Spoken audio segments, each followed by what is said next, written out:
from laughing. Can't feel my chin.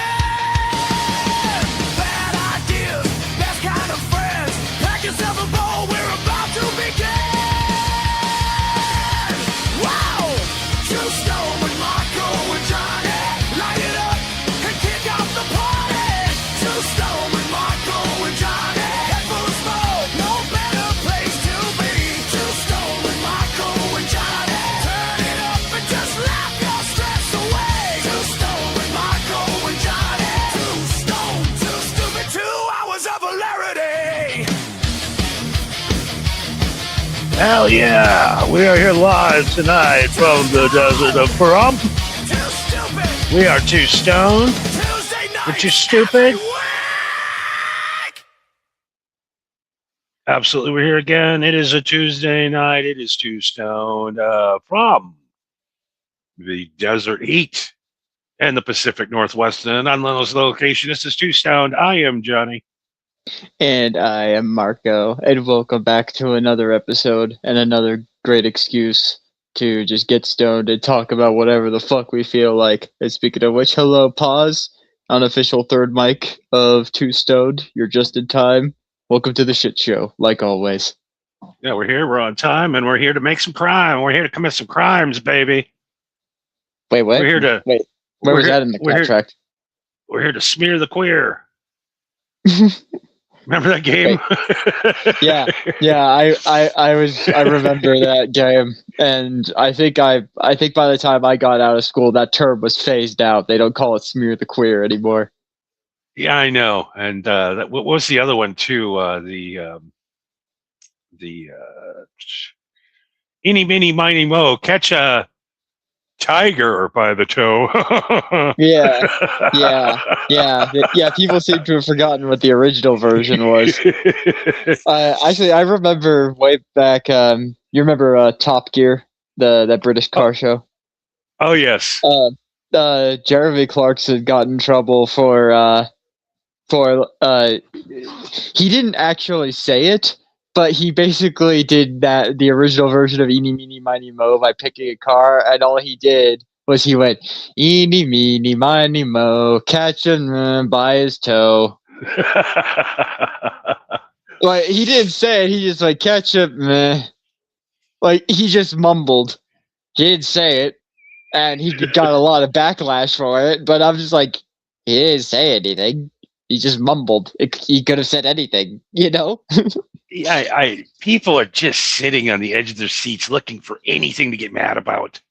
Oh, yeah. Yeah. Well, that's all people have anymore. It's because if internet drama, regardless of whether it's fake or real, that's the only thing that people live for, it seems. And that's very sad. I hear conversations with people where, like, you know, like customers at my work or people around town, and I would just, like, kind of eavesdrop a little bit for like 5-10 minutes and just listen to them. I'm like, man, I glossed over all of that because I retained nothing from that conversation. I have no idea what they're talking about.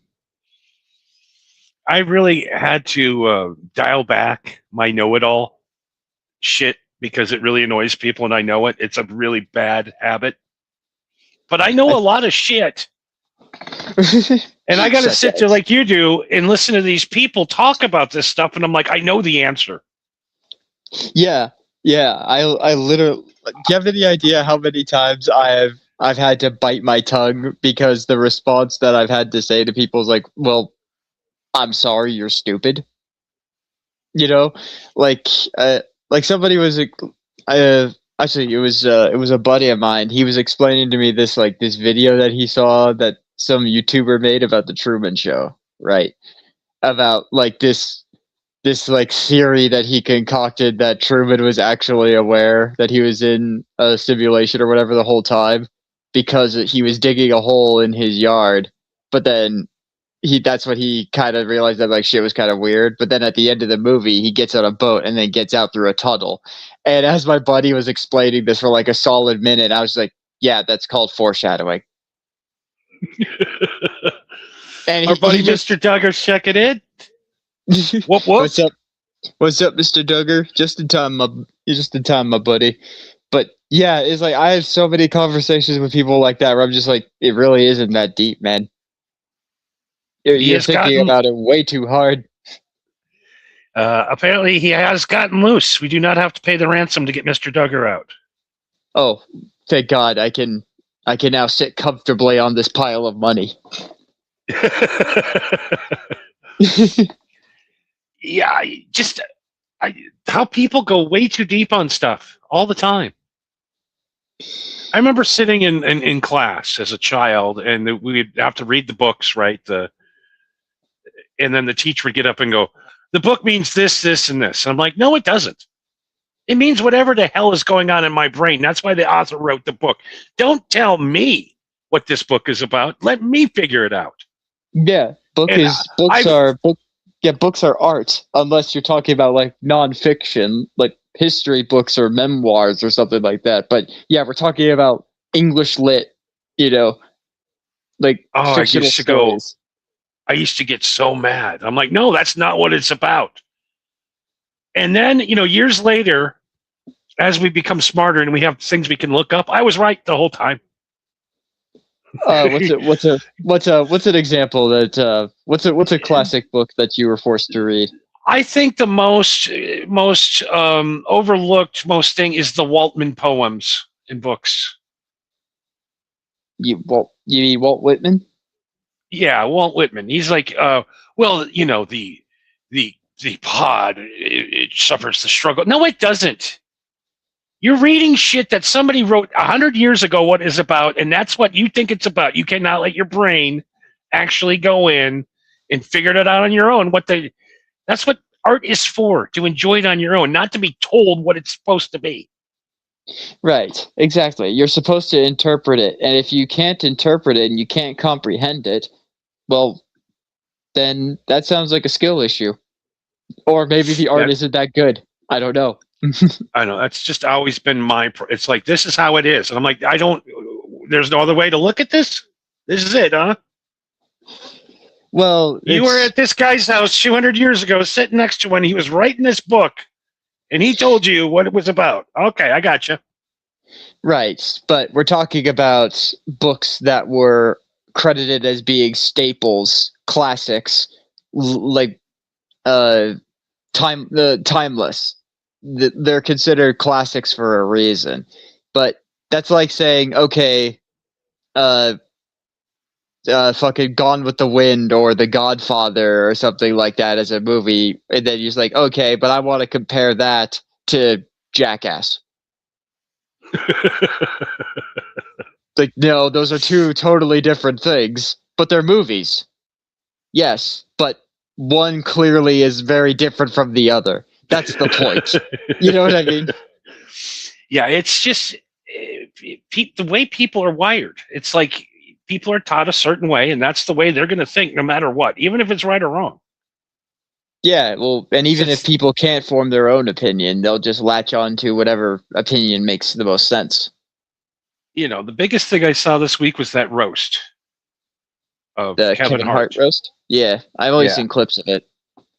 And it was great. It was great. A couple of jokes. What's that guy's name? George Floyd joke was so like non-issue.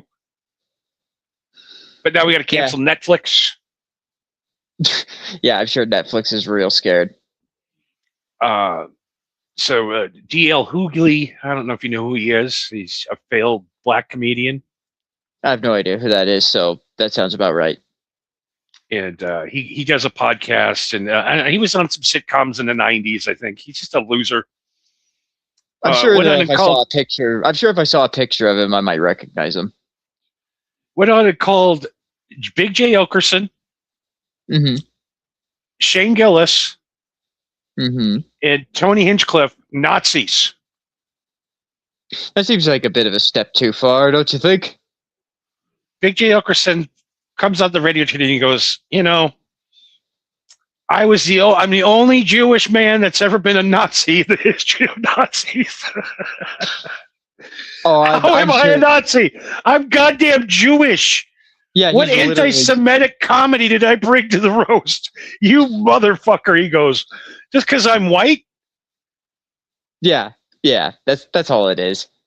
But also, it's I don't know. It's the fact that everybody thinks that we all need to think and act and respond a certain way. Oh yeah, Mr. Duggar's right. Cat was awesome. Cat's roast. Cat killed it. Fucking Kevin Hart was awesome. That's probably my favorite part, to be honest. Yeah, I think Gillis did a great job. I don't know. I don't think Shane Gillis is funny. I don't think he's racist. No, I was like, it's just that thing of like when he got kicked off of SNL to begin with, and I brought this up with my buddy. It was just like Shane Gillis is one of those guys where like, yeah, he got canceled, but at least he got canceled for something that was objectively bullshit. It wasn't because like he inappropriately touched somebody or tried to bribe somebody or murdered somebody and tried to cover it up. It's just like, no, he just said a kind of iffy joke, and if that bothers you, okay. But for most other people, it's just like, really? You fired him for that? Man, you guys are dicks. No, it wasn't even the joke they fired him for. It was the Chinese accent. Because you go, oh, it's so funny. That's what he got fired for. Right. For doing the funny Chinese voice that people have been doing since the beginning of time. Yeah. But yeah, apparently he didn't get the memo that you're not allowed to do that anymore. Yeah, now that China owns our airwaves, we can no longer make fun of Chinamen anymore. Well, maybe then you should. Actually, I'll save it for later on. I'll try to make a note for myself. But anyway, yeah, China, fucking China. What is it going on in fucking China? I don't know. China is. Anytime I hear any news about China, I'm always just like, maybe that's real. I don't know. China's strange. People behave. Shit stays clean. Not a lot of people on drugs. Well, yeah, because they're showing us what they want to show us. They own TikTok, remember? Well, no, I mean, and the other thing too, that they murder you if you're on drugs. That kind of puts maybe put a second thought before lighting up a joint, in your apartment. Yeah, the death penalty is a pretty good incentive to stay sober, I will say. Yeah, Seth Rogen said it's the only time he hasn't smoked pot since he was 14 is when he had to go to Indonesia because they kill you for weed. Yeah, that's one where I think I could live without weed for X amount of time. I mean, just like I'm not going to Indonesia. Yeah, but if you had to, for whatever reason. Yeah, to promote a film. I ain't promoting the film there. Fuck them. How much can we possibly make there? How much can we have possibly made in Indonesia? I'll just take that and I'll give it to you so I don't have to go there. I will literally pay you what you expect to make out of this. I'm Seth Rogen. I have the money. How much do I have to pay you to just straight up not do this? It's like you can't find a guy that looks like me. It's not like it's all going to be interpreted anyways.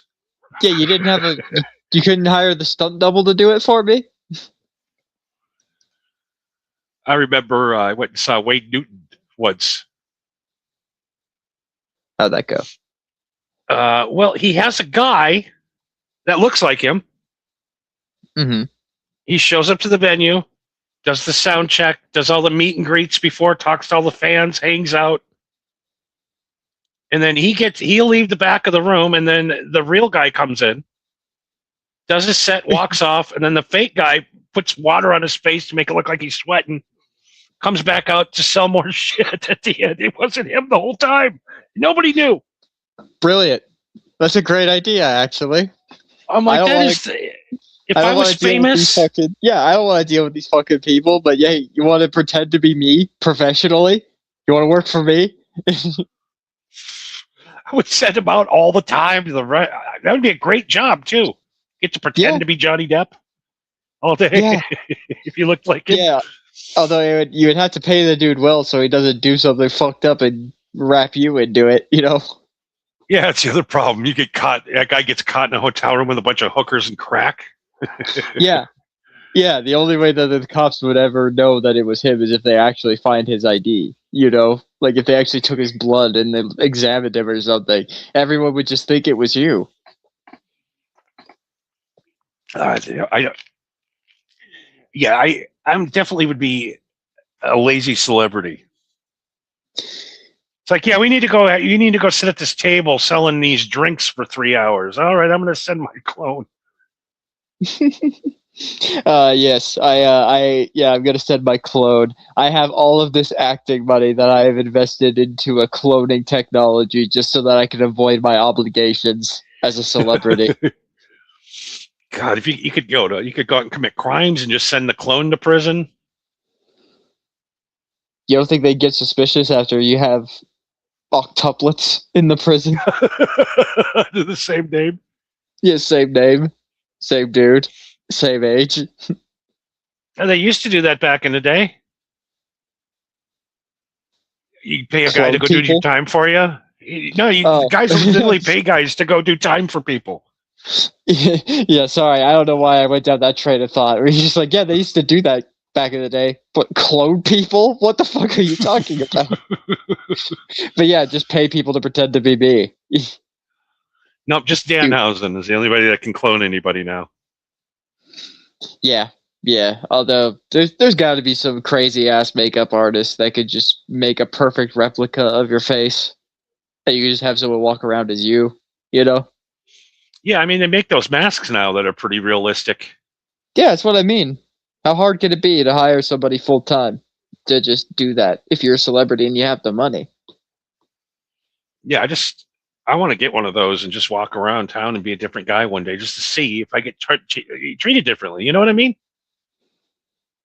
Is it me that puts people off, or my look, or is it just my personality?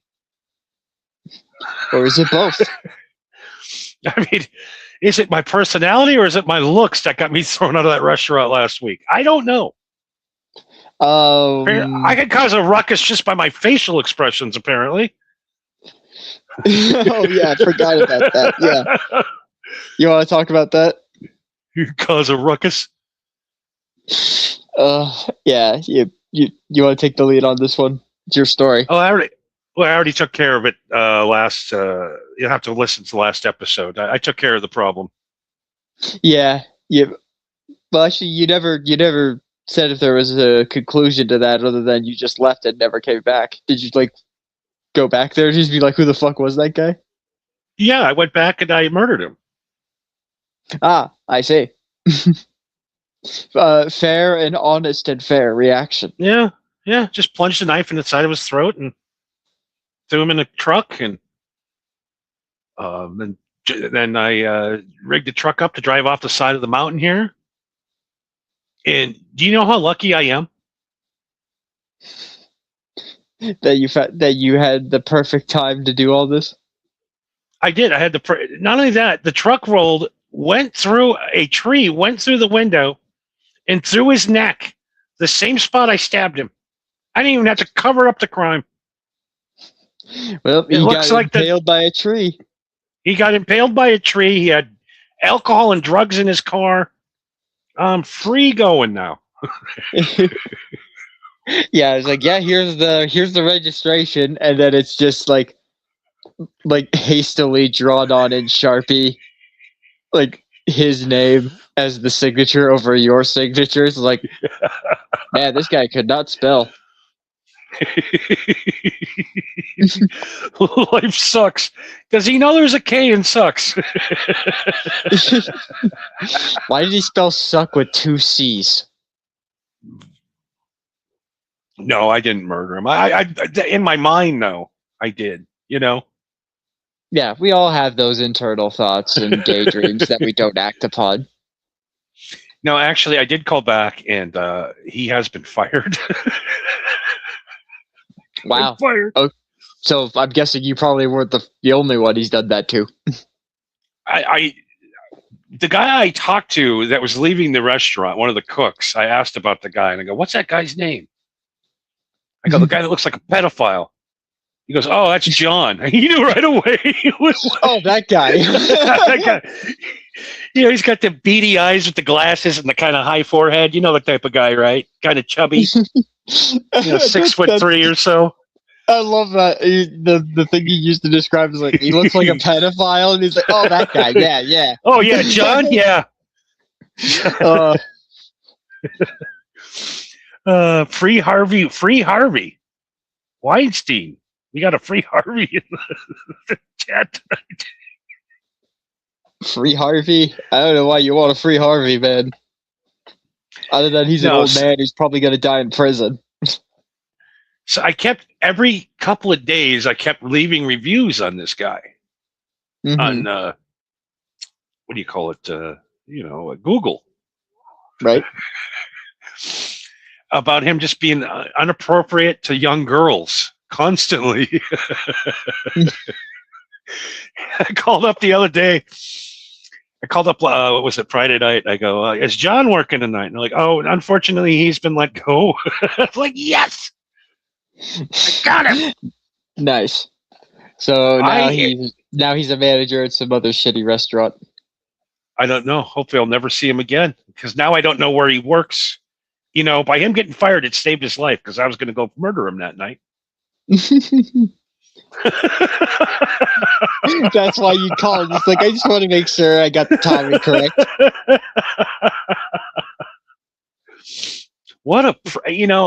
That just leads into our next subject tonight. People with power that shouldn't have it. Yes, it's what is it? Power corrupts, and absolute power corrupts absolutely. Even if it's some stupid thing like your manager position at your job, everywhere outside of your job, no one gives a single fuck that you're a manager. But to everyone else that's in your circle, that's a big deal because you are the boss. And there are some people that just take that and ride it to town and back. I remember working at a place. It was a retail place. What the hell was the name of it? It was a store up in Wisconsin. I think it was Pomida or something like that. I can't. Okay. Pamida, we used to call it. But we had one manager who was a prick. He would yell at us, scream at us, get all the... And every day we wanted just to beat him up at the end of the day. He was just that big of a prick. To a point where one of the chicks who worked with us, she goes, I'm going to call corporate and said he touched me. Just get him the fuck out of here. Can't stand him anymore. So she got him fired. And the new guy comes in, right? Right. And they're like, okay, meet the new boss, same as the old boss. This guy comes in, and this is his thing. He goes, all right, everybody. Every morning I get a fucking list from these assholes at corporate. They need to get this fucking done. Can you just do it?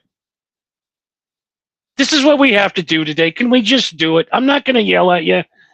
Can you just get it done? And by the way, if you get it done early, you don't have to do anything the rest of the day. Our shit was perfect by 10 a.m. every day. Yeah. Just by the attitude of the manager, the same shit got done, but by mind fucking us, by saying, I hate this fucking place too, but we have to do this. Yeah. He got more shit done than the asshole ever did.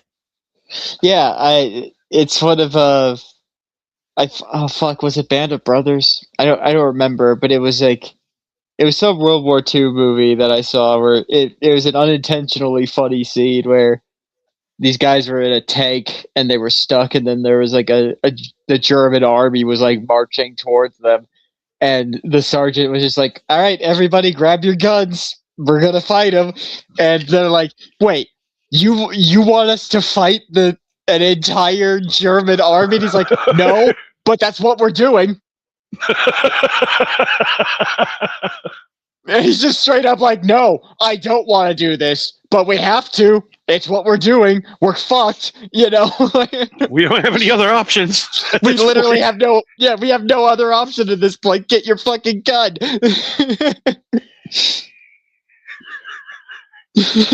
Oh my god.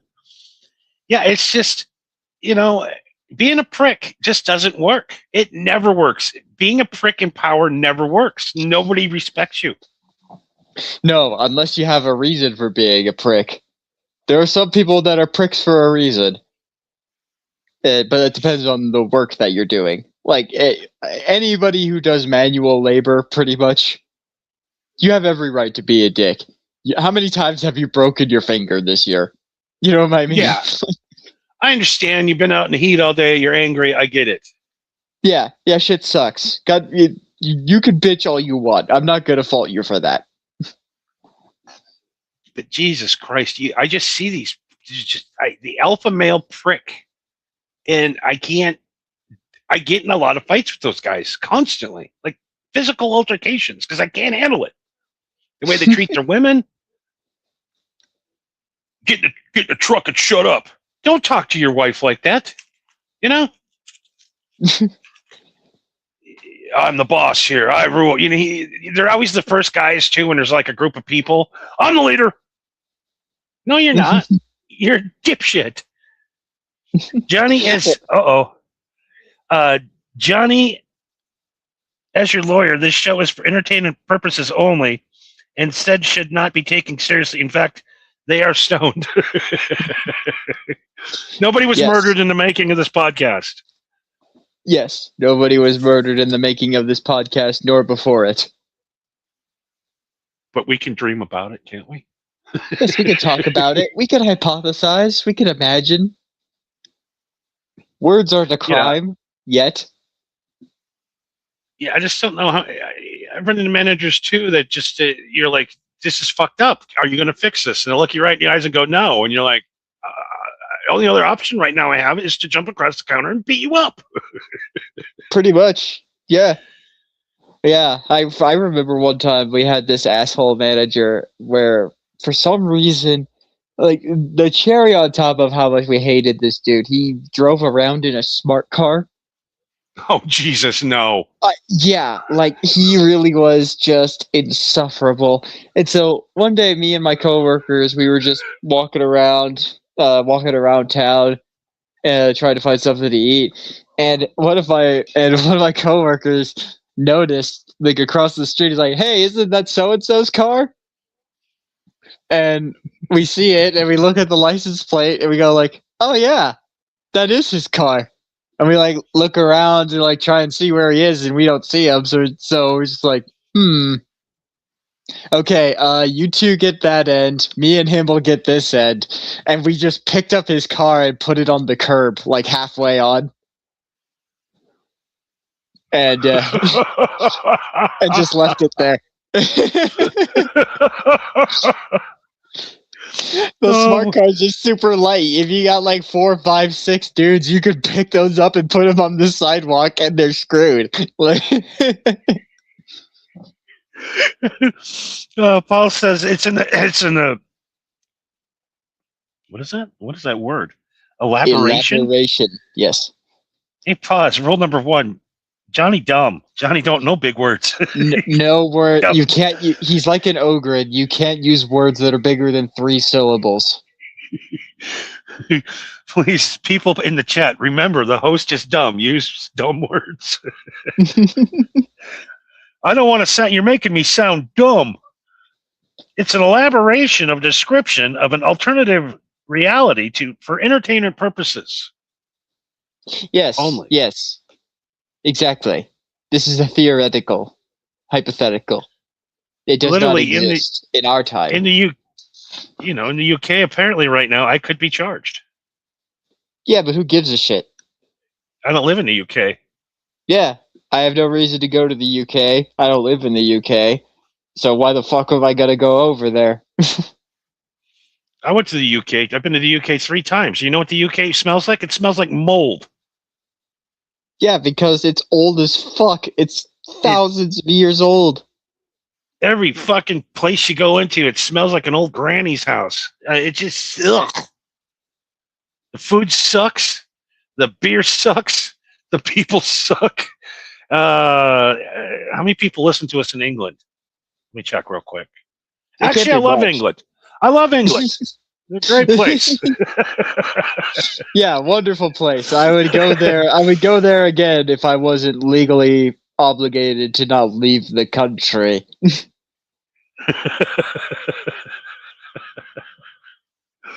I'm glad I got my traveling out while I was younger because I can never travel again. Where do you think was the worst place that you visited outside this country? I'm going to say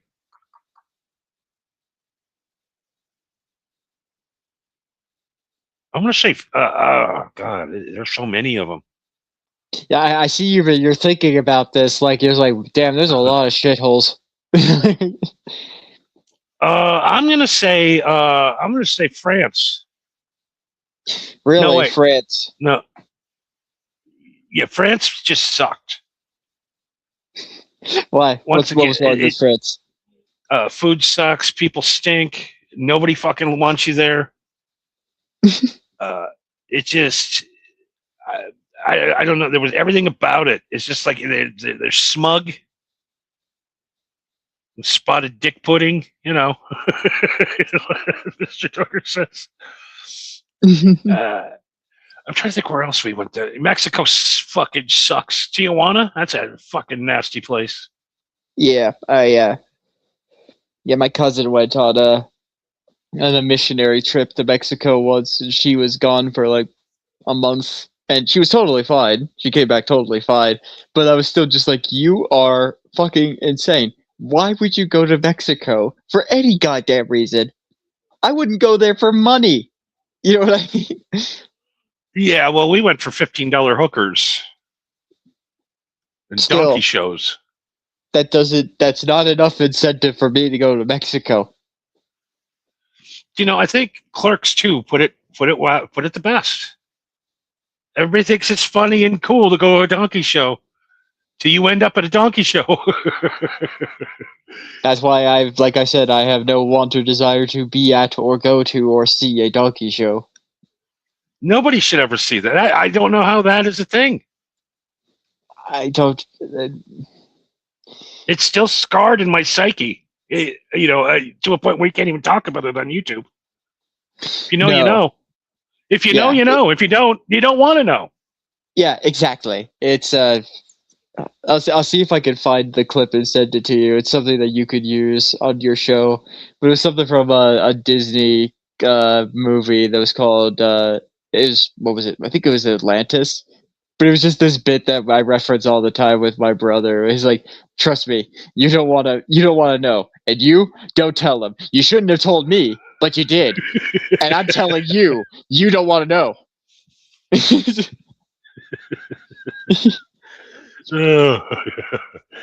Yeah, to all of those people that saw the 2 guys 1 horse video. I haven't seen it, but I've heard. I've heard the. You don't want to see it. You don't want to see it. That sound that man makes is a sound a human I've never heard make before, and I'll never forget. Yeah, it's the sound of a man dying in one of the worst ways possible. What did you think? Jesus, I'm telling you, there's some sickos out there. Yeah, that's something that I try to get across to people on the internet whenever I've said this before, but people think it's weird when I say that I don't use social media, which obviously that's not true. I'm using social media right now, but it's not me. You know what I mean? It's not your whole make or break. Like your life doesn't depend on if your followers like your new selfie or not. Right, yeah. I don't put my face on it. It's not my real name. Like this is just me fucking around, and I'm trying to stay anonymous as best I can. But the reason why I'm not on social media as myself and why I'm barely even on it at all at this rate is because, like you said, there's fucking psychopaths out there, man. You don't know. It's getting worse. Yes. I feel like there's It's more like and more people that are. I feel like there's more and more people that are catching wise, and they are getting off of social media sites, or they just move on to different ones. But now we have a bunch of these rogue, empty profiles that have been taken over by scammers or AI or whatever the fuck. You know? it's just it's over. You know, the meeting girls online, pretty much over. Yeah. Now it's Yeah. you show up to meet some chick in a park and two homeboys fucking steal your car and your life, almost your life. They beat you senseless. Yeah. I mean, that kind of almost happened to you. You almost died. Yeah, I got drugged by a woman just to steal my shit. I'm like, you could just ask me for my shit before. I would have gave it to you. You didn't have to go through this whole pageantry. Marco is fake. Say it isn't true. Marco's a bot. Marco is not my real name. I think I've already established that early on, but maybe you weren't aware of that. No, it's a name that I just picked up. It works. Any fake name's as good as any other. I mean, let's be honest. Marco's just been a bot. Do you think anybody was ever going to hang out with a guy like me? Yes, Johnny actually held a nerd hostage and developed an artificial intelligence program to be a co-host, which is why I'm only here once a week. I have to rest. Yeah, we got. I just got the soundboard that I play with Marco on it constantly. That's it. It's just a soundboard. He's not even real. Yes, every time he hits the soundboard, I'm forced to laugh and clap like a toddler. You know, because last time I hung out with Marco, I suggested this, and he says we can't be friends anymore. You're his friend. You're basically his bro. So be a bro and beat his meat off every now and then. Suck off your best friend. Because if you don't, it will. I mean, you're his friend. You're basically his bro. So be a bro and beat his meat off every now and then. Suck off your best friend. Yeah, no. Hard no. Hard pass. Even if she was offering, no. Oh my God! What a like if I'll tell you what, if there was a woman that if she was like, if I saw her at a bar, right, and she started pulling that shit on me legitimately, I would have just pulled out my phone and turned on the camera and then flipped my phone around and pointed at her. I'm just like, no, I just keep talking, keep saying that. I just want you to look at yourself. I just want you to look at yourself while you're saying this. You know? Mr. Duggar says you do sound like a Rodney. I don't even know what that means. No, he's guessing my real name, and no, my real name is not Rodney. It's not even close. Rodney. Like, I don't even know his real name. I secretly know Marco's nickname just by a stream accident, but I do not know his real name. No. Yes. I do know his nickname, though. I do know what the family calls him. Yeah, well, that's because you've talked with my family before, so I'm sure it's slipped before. Speaking, what happened to your dad? What happened to that guy? Oh, he's still around.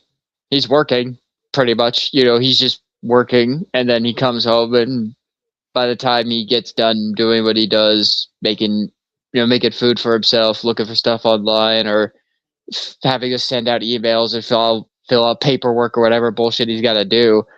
There's just a lot of times where he's just like, all right, I'm going to bed. Fuck this. he has to get up at like 5 a.m. You know what I mean? So he doesn't really have a whole lot of free time. Yeah, I was going to have him on a few weeks ago, and I forgot. I haven't heard from him, so I was just like, I don't know. You know, maybe the boys murdered him. You never know. No. No.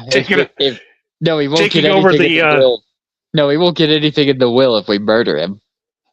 Taking over the V fortune, the Marco V fortune.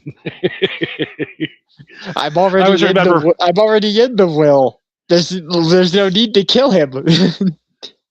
I always remember the was it Married with Children and Al Bundy? Some chick was trying to bang Bud. Yeah. He goes, she's a hussy. She's trying to get the Bundy family fortune. Look at him and like, what, the Dodge Dart? Yeah, the one asset that they have to liquidate. No gummers? The fuck, Marco? Old dame is a good dame. No, we weren't talking about the broad. We were talking. Yeah, the broad's fine. But Yeah, the problem is I'm not that old. I can. Yeah, I'm still young enough to where I could go. I'm not that desperate. Pass. I'll sit there all day at the store. I'll go out the store and shit and see these old ladies, and I'll just go, could I? I'm like the old ones, with like the real short hair with the perms. But again, that's your thing. That's what you're into. You like older women, and you're not alone. I've met a lot of dudes who say that, and I'm like, hey, if that's your thing, it's the same thing where like people who like younger women, like that's your thing. I don't get that either, but everybody's got their thing, regardless on if I understand it or not. There's people that are into feet, Yeah, I sit there with a checklist of positions you have to check off because you can't, because you'll break her hip.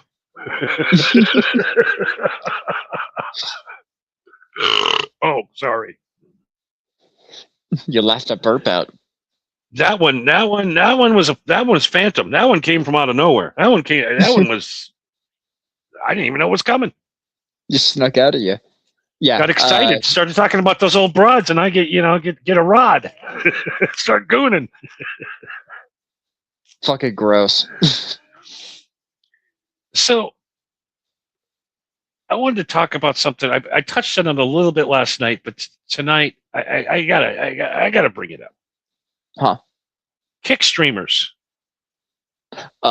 Yes, I'm very ignorant on the subject other than passing knowledge, but please elaborate.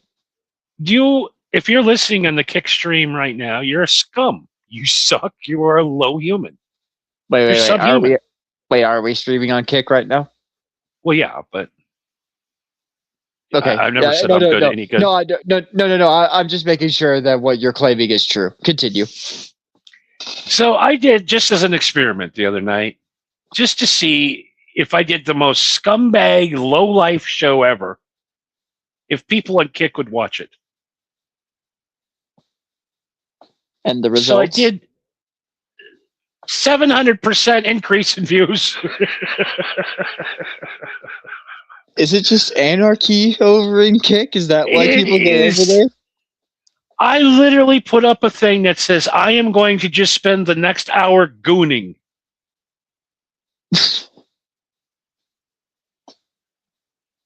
Off the charts. Sit and prepare a great show, material clips, spend 6 hours putting something together. Don't want to see it. Yeah. But a guy jerking off live on cam. Fuck yes, let's go. That's where we're at now in America. What do you mean America? That's the internet. That's the fucking world. It's shit like that is why I stay away from Kick, is because every time I hear anything come from Kick, it's like, these people are fucking horrible. They really are the lowest form of scum on earth. Yeah, the people who watch it and the people who make content on there. Every time I've seen someone who make content on there, it's obviously some trailer trash motherfucker or some morbidly obese motherfucker that just will not stop eating. Like, it's always something. It's just garbage. It's a dude, and that's coming from me. There's a dude just sitting I'm on in there a going, boy chair, drinking beers and eating cake for hours. That's Kick. Kick. Goons unite. Unite away from me, please. Oh God. I think we're going to do a spot next week. We'll do greatest gooners of all time. Why? The only people who are going to watch that are on Kick. Exactly. Just our Kick segment for the night. Oh God. I just, I'm getting like I'm the responsible one now. There, like I'm the good guy. There, I'm the white guy with the moral fiber. They look at you like you're the square one. That's that's the crazy thing. I never thought I would get into a universe of scumbags that were. I thought I was the ultimate scumbag, but it's like when you feel fat, Mhm. go eat dinner at the Golden Corral, and you'll go, "Oh my God, I'm the skinniest guy in town." Yeah, turns out there's people that are way worse off than me.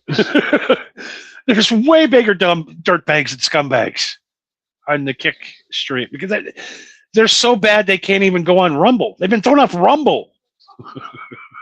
Well, yeah. That's the other thing is that YouTube doesn't want us because we're not marketable, which we weren't trying to begin with. So okay, Rumble. They tolerate us. It seems like they tolerate us, and Twitch it's there. Yeah, but Kick is like so under the radar. I can't compared to what little I have seen of Kick. Our show is probably like a Saturday morning cartoon. It really is. We're like good boys. We squeaky clean. Yeah, that's the crazy thing. So yeah, every time I feel like I'm a dirtbag, I'm just gonna flip up on my Kick app and watch some vids. Maybe that's why people watch Kick, is just so they can feel better about how shitty their lives are. It's like the modern day Jerry Springer. That's where the Springer crowd went. Yeah. Train wrecks. The Springer crowd and their kids and their grandkids, they all went over to Kick. Yeah, I don't know. Tonight I'm trying to come up with some logos for the show, and it keeps forcing trains on me. Do you think I'm autistic, Gemini? It's a cool image of a train. It's a cool, it's like, it's not a bad image, but what does trains have to do with the show? Nothing. We've never talked about trains once. I don't understand. What's your favorite locomotive? Is there only what's your favorite era? Would you prefer a steam engine or a diesel engine or a coal engine? Like, what's your favorite kind of train? Well, I tell you what, once they stopped shoveling the coal in those holes, the train just lost its whole romantic. It sounded like you were, grilling. It smelled like a grill. Actually, weirdly enough, smelled perfect delicious. Segue. Yeah, it's a perfect segue, though. I saw in in Japan, they have those bullet trains that go at Mach fuck. Yeah, like 200-300 miles an hour. Yeah, they just made a bullet train that broke a world record for the fastest train on rails. And how it works is that it uses magnets and rails that were cooled at negative 45 degrees Celsius, so that the train basically floats, and it just shoots down the rail at I think they said it was like over 320 miles an hour. It basically kind of works the same way your bank tube works. Yeah, but a train. You could go across all of Japan at 300 miles an hour. What happens though that train breaks the tracks at 300 miles an hour? How long does it go before it stops? Oh, that's 3 the thing towns? that I was thinking. Well, that's the thing I was thinking of. Is that A, you got to use magnets, and B, you have to keep the rails cold at negative 45 degrees. How are you going to keep that consistent? There's no way that's cost effective or sustainable in any way. You had to have done that purely to break a world record and dismantle it, right? Exactly. You're not going to put human lives in there. Right. But, the Japanese have come up with some amazing shit. I won't deny. I just don't understand this why we always have to travel. Well, because some people just want to get the fuck out of whatever shithole they ended up in.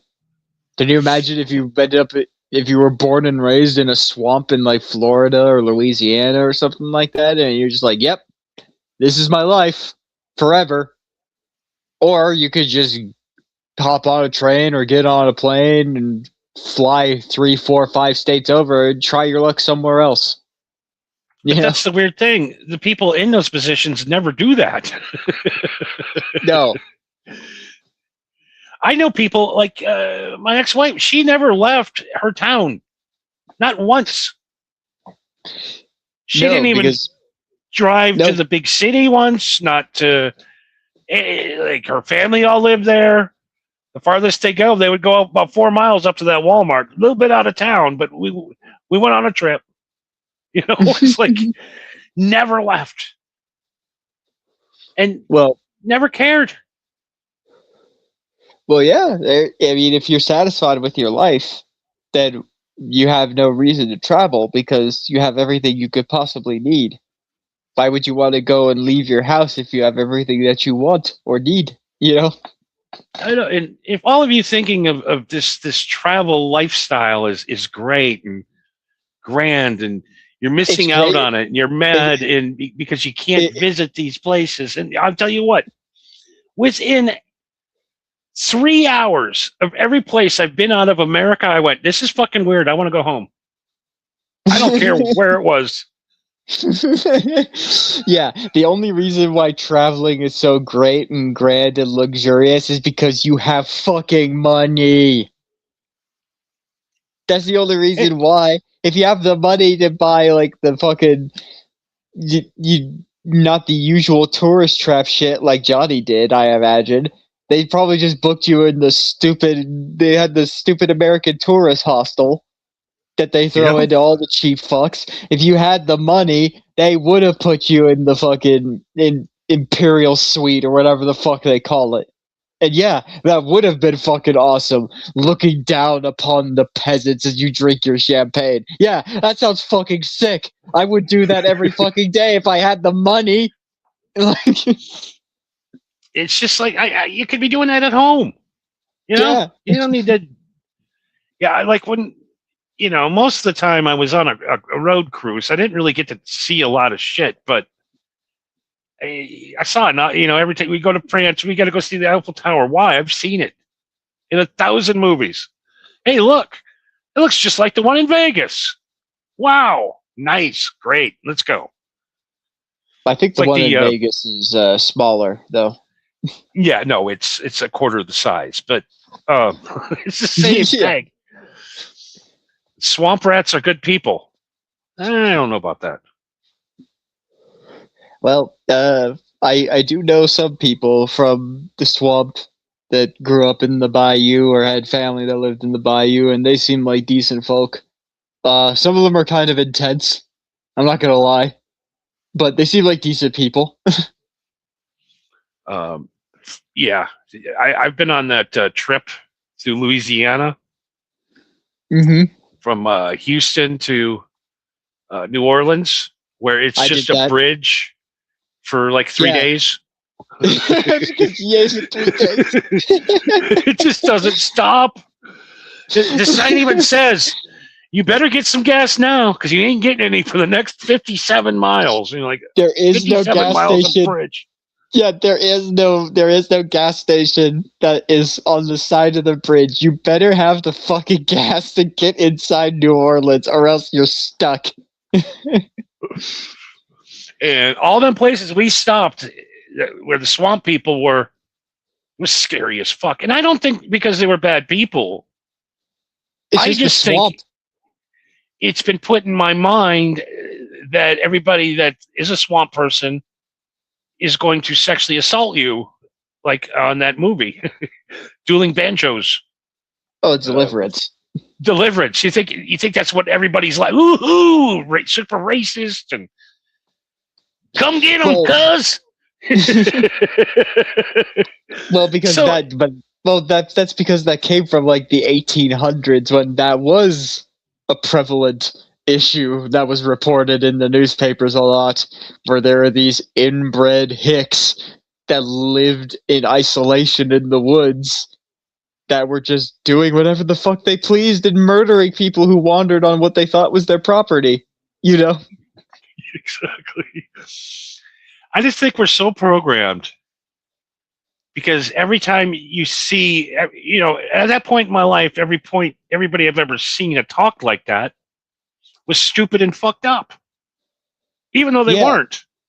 No, but we've just had it ingrained that if you have a southern twang, it's just automatically implied that you're stupid for some reason. One example I saw was like there was this guy. He's like a legitimate rocket scientist, astrophysicist, chemist. Like he's a literal genius, but he has that Southern Texan twang to his voice. And there was a thing I heard him say where he's just like, the one benefit of the job that I have and me having this accent is that I could just openly curse and no one bats an eye.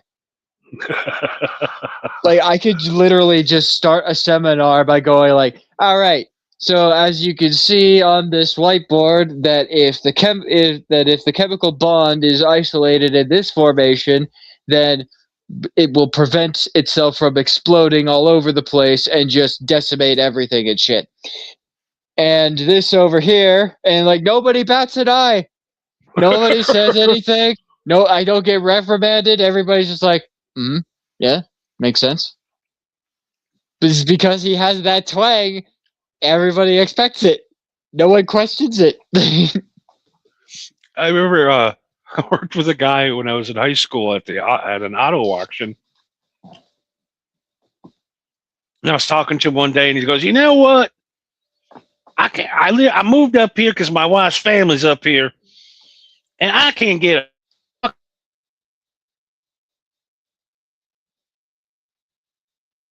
master's degree from South Carolina University. I fucking master's degree in engineering, and they won't hire me because I think I'm fucking stupid." It's because I talk like this up here in the north. Yeah. There was I heard something similar from. Have you seen Sling Blade? Oh yeah. Yeah, I saw an interview with the guy who played Sling Blade, who played that mentally challenged guy in that movie. He said that he wasn't an actor. Like he was just. I mean, he wanted to be an actor, but he was just some dude in the South. He just had that drawl in his voice that they needed. And he said that every time he went to Hollywood parties, everyone just like looked down on him like he was some like dirt eating peasant. Like he would just say shit to them. It's like, where are you from? He's like, oh, I'm from Tennessee. They're like, oh wow, that must be very simple living out there. And he's like, I would crack a joke and just be like, yeah, all we do is just lay around on the porch swatting at flies. and they just go like, wow, that's amazing. And I just look at him like, lady, I'm joking. He's like, I'm fucking with you. Like anytime I try to make a joke about living in the South, they think I'm being serious. I mean, how he even leaned into it by changing his name to Billy Bob. Yeah. Hey, Billy Bob, what you boys do down in the South? We'll swat flies. Yeah, just lay on the porch with the hound dogs swatting flies. Mr. Duggar used to be an old rat down there on them fishing boats, hitting a shrimp boat. Shrimp, jumbo shrimp. Yeah, that is the one thing that the South has that we don't. Fried shrimp. The fried shrimp, the catfish. Ooh, yeah, that shit's good. I never realized how good catfish actually was until I went down south and I had it fresh. That shit is delicious. Yeah, down south they call it blackened. I call it burnt. If it's blackened, as my mom would always say, if you can still eat it, then it's not burnt. It's just dark. It's because your fucking chefs can't cook. Well, we just call blackened down here. Yeah, it's blackened. Yeah, I like the singe and it crunching like a cracker. Yeah, put some cancer on my fish, will you? Yeah, I want the cancer to burn every part of my mouth on top of that.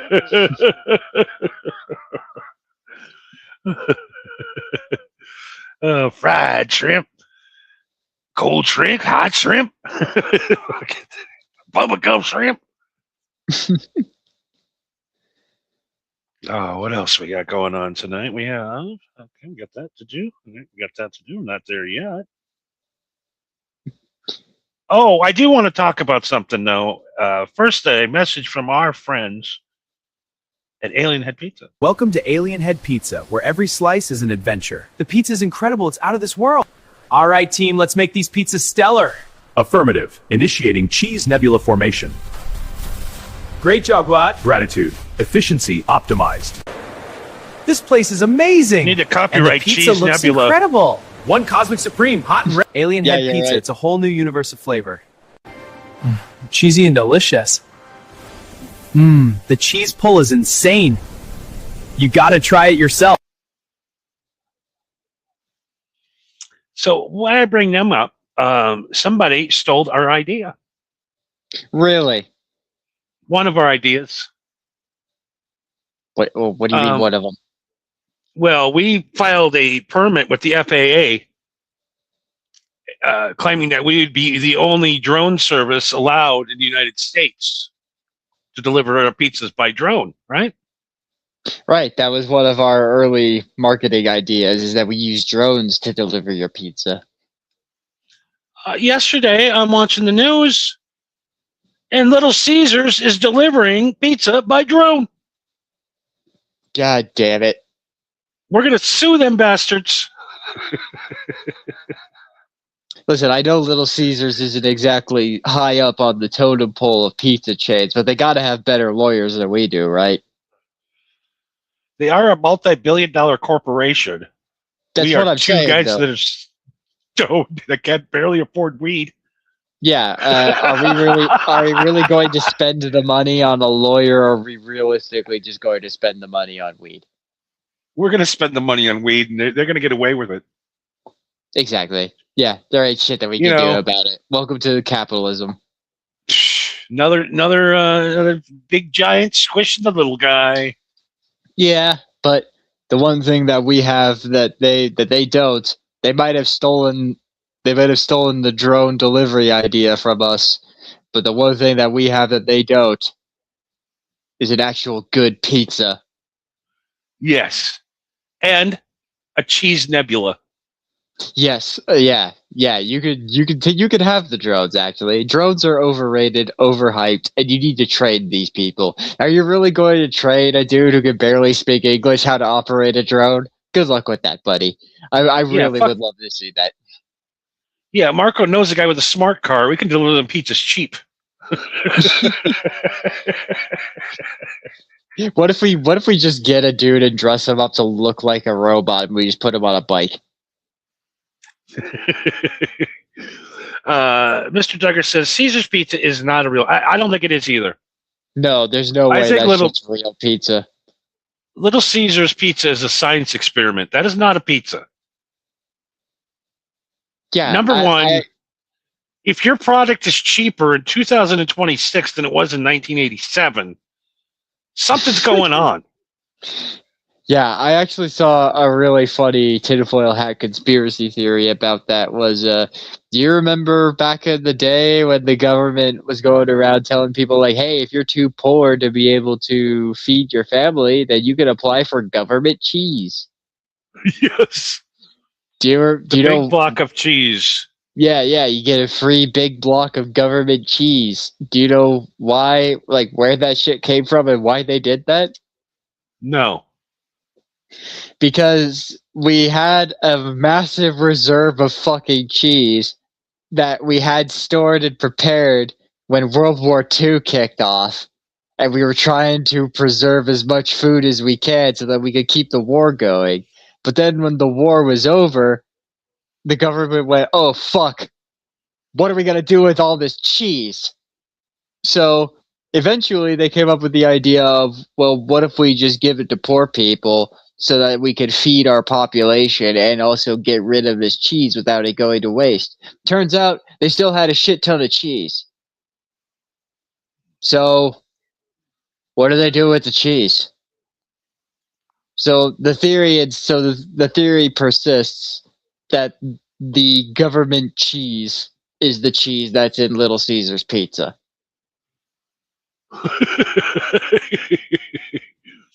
The government cheese.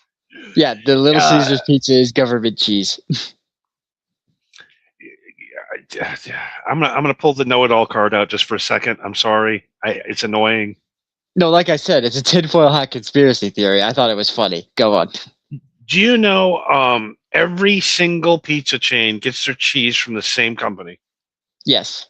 They're all owned by the same people. It's all under one umbrella. I'm aware. They're all owned by Cisco, right? No, it's a different company. Distributed through Cisco, of course, though. Yes.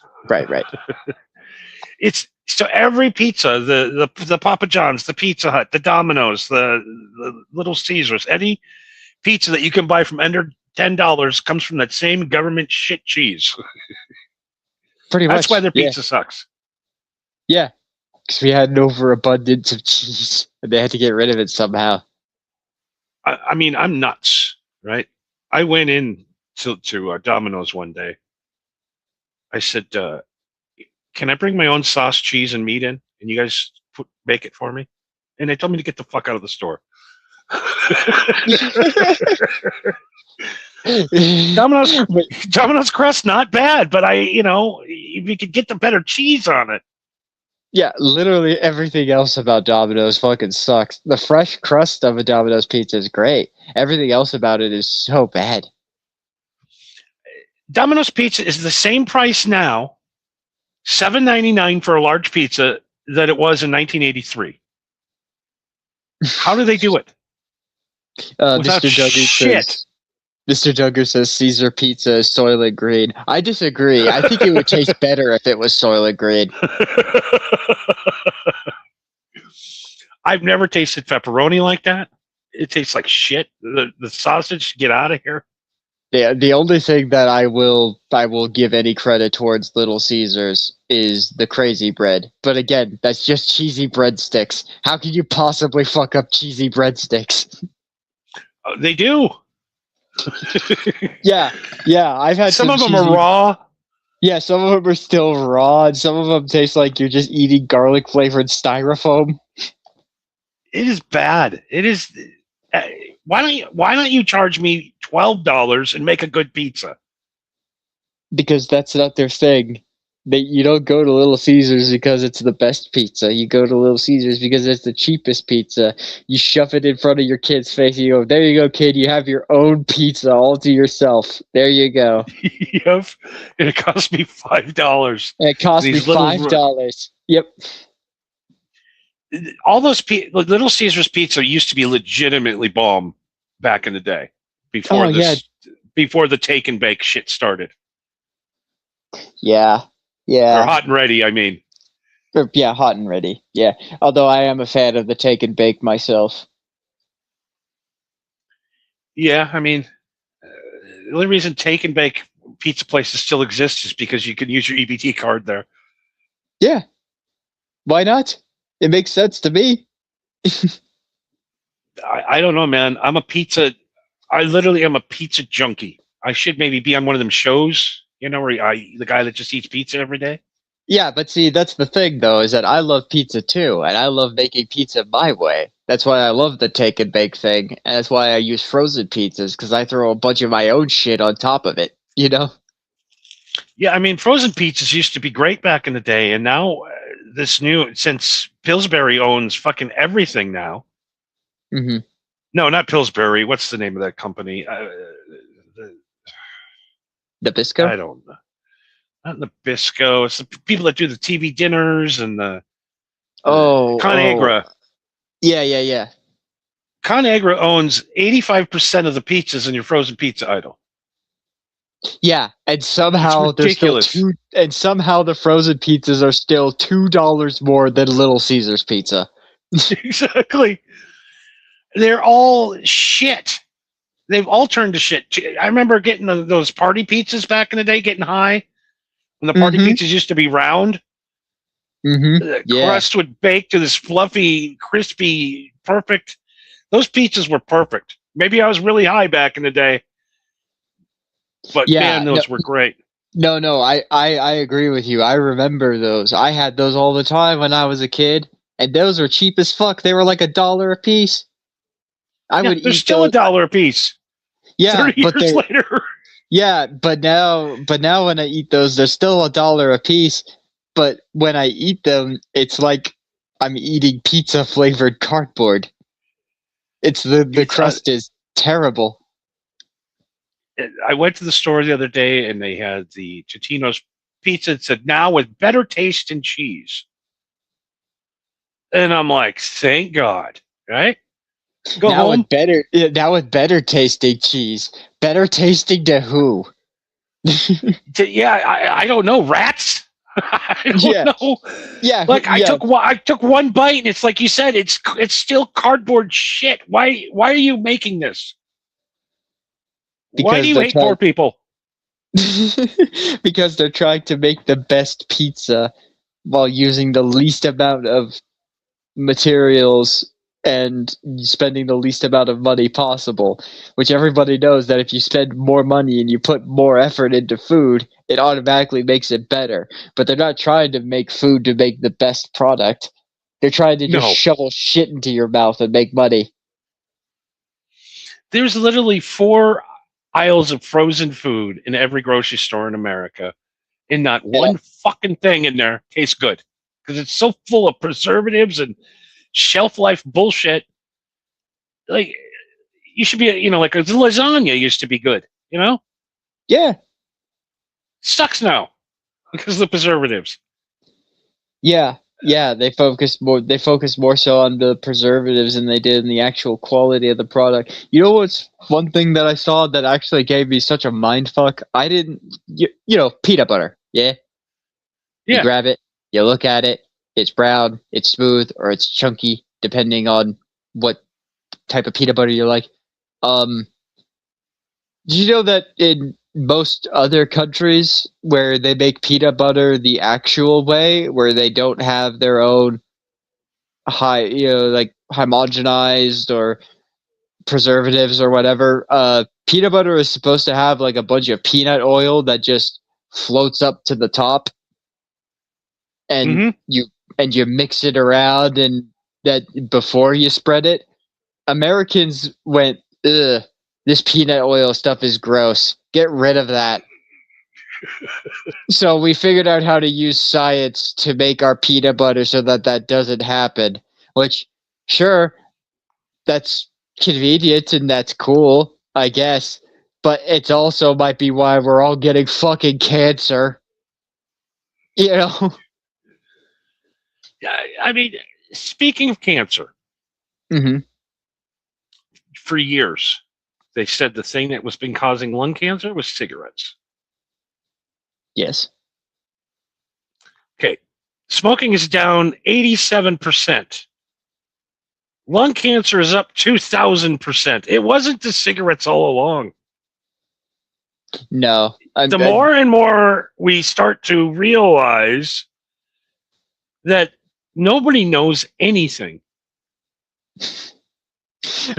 Honestly, nobody knows shit about nothing. You think about it, you always trust these doctors. You know what? They grew up in the same school as you did. They had the same life as you, and you think they're smarter than you because they read a couple of books? They're just as dumb as you. They don't know either. They're just giving you their best guess. It's called an educated Exactly. guess.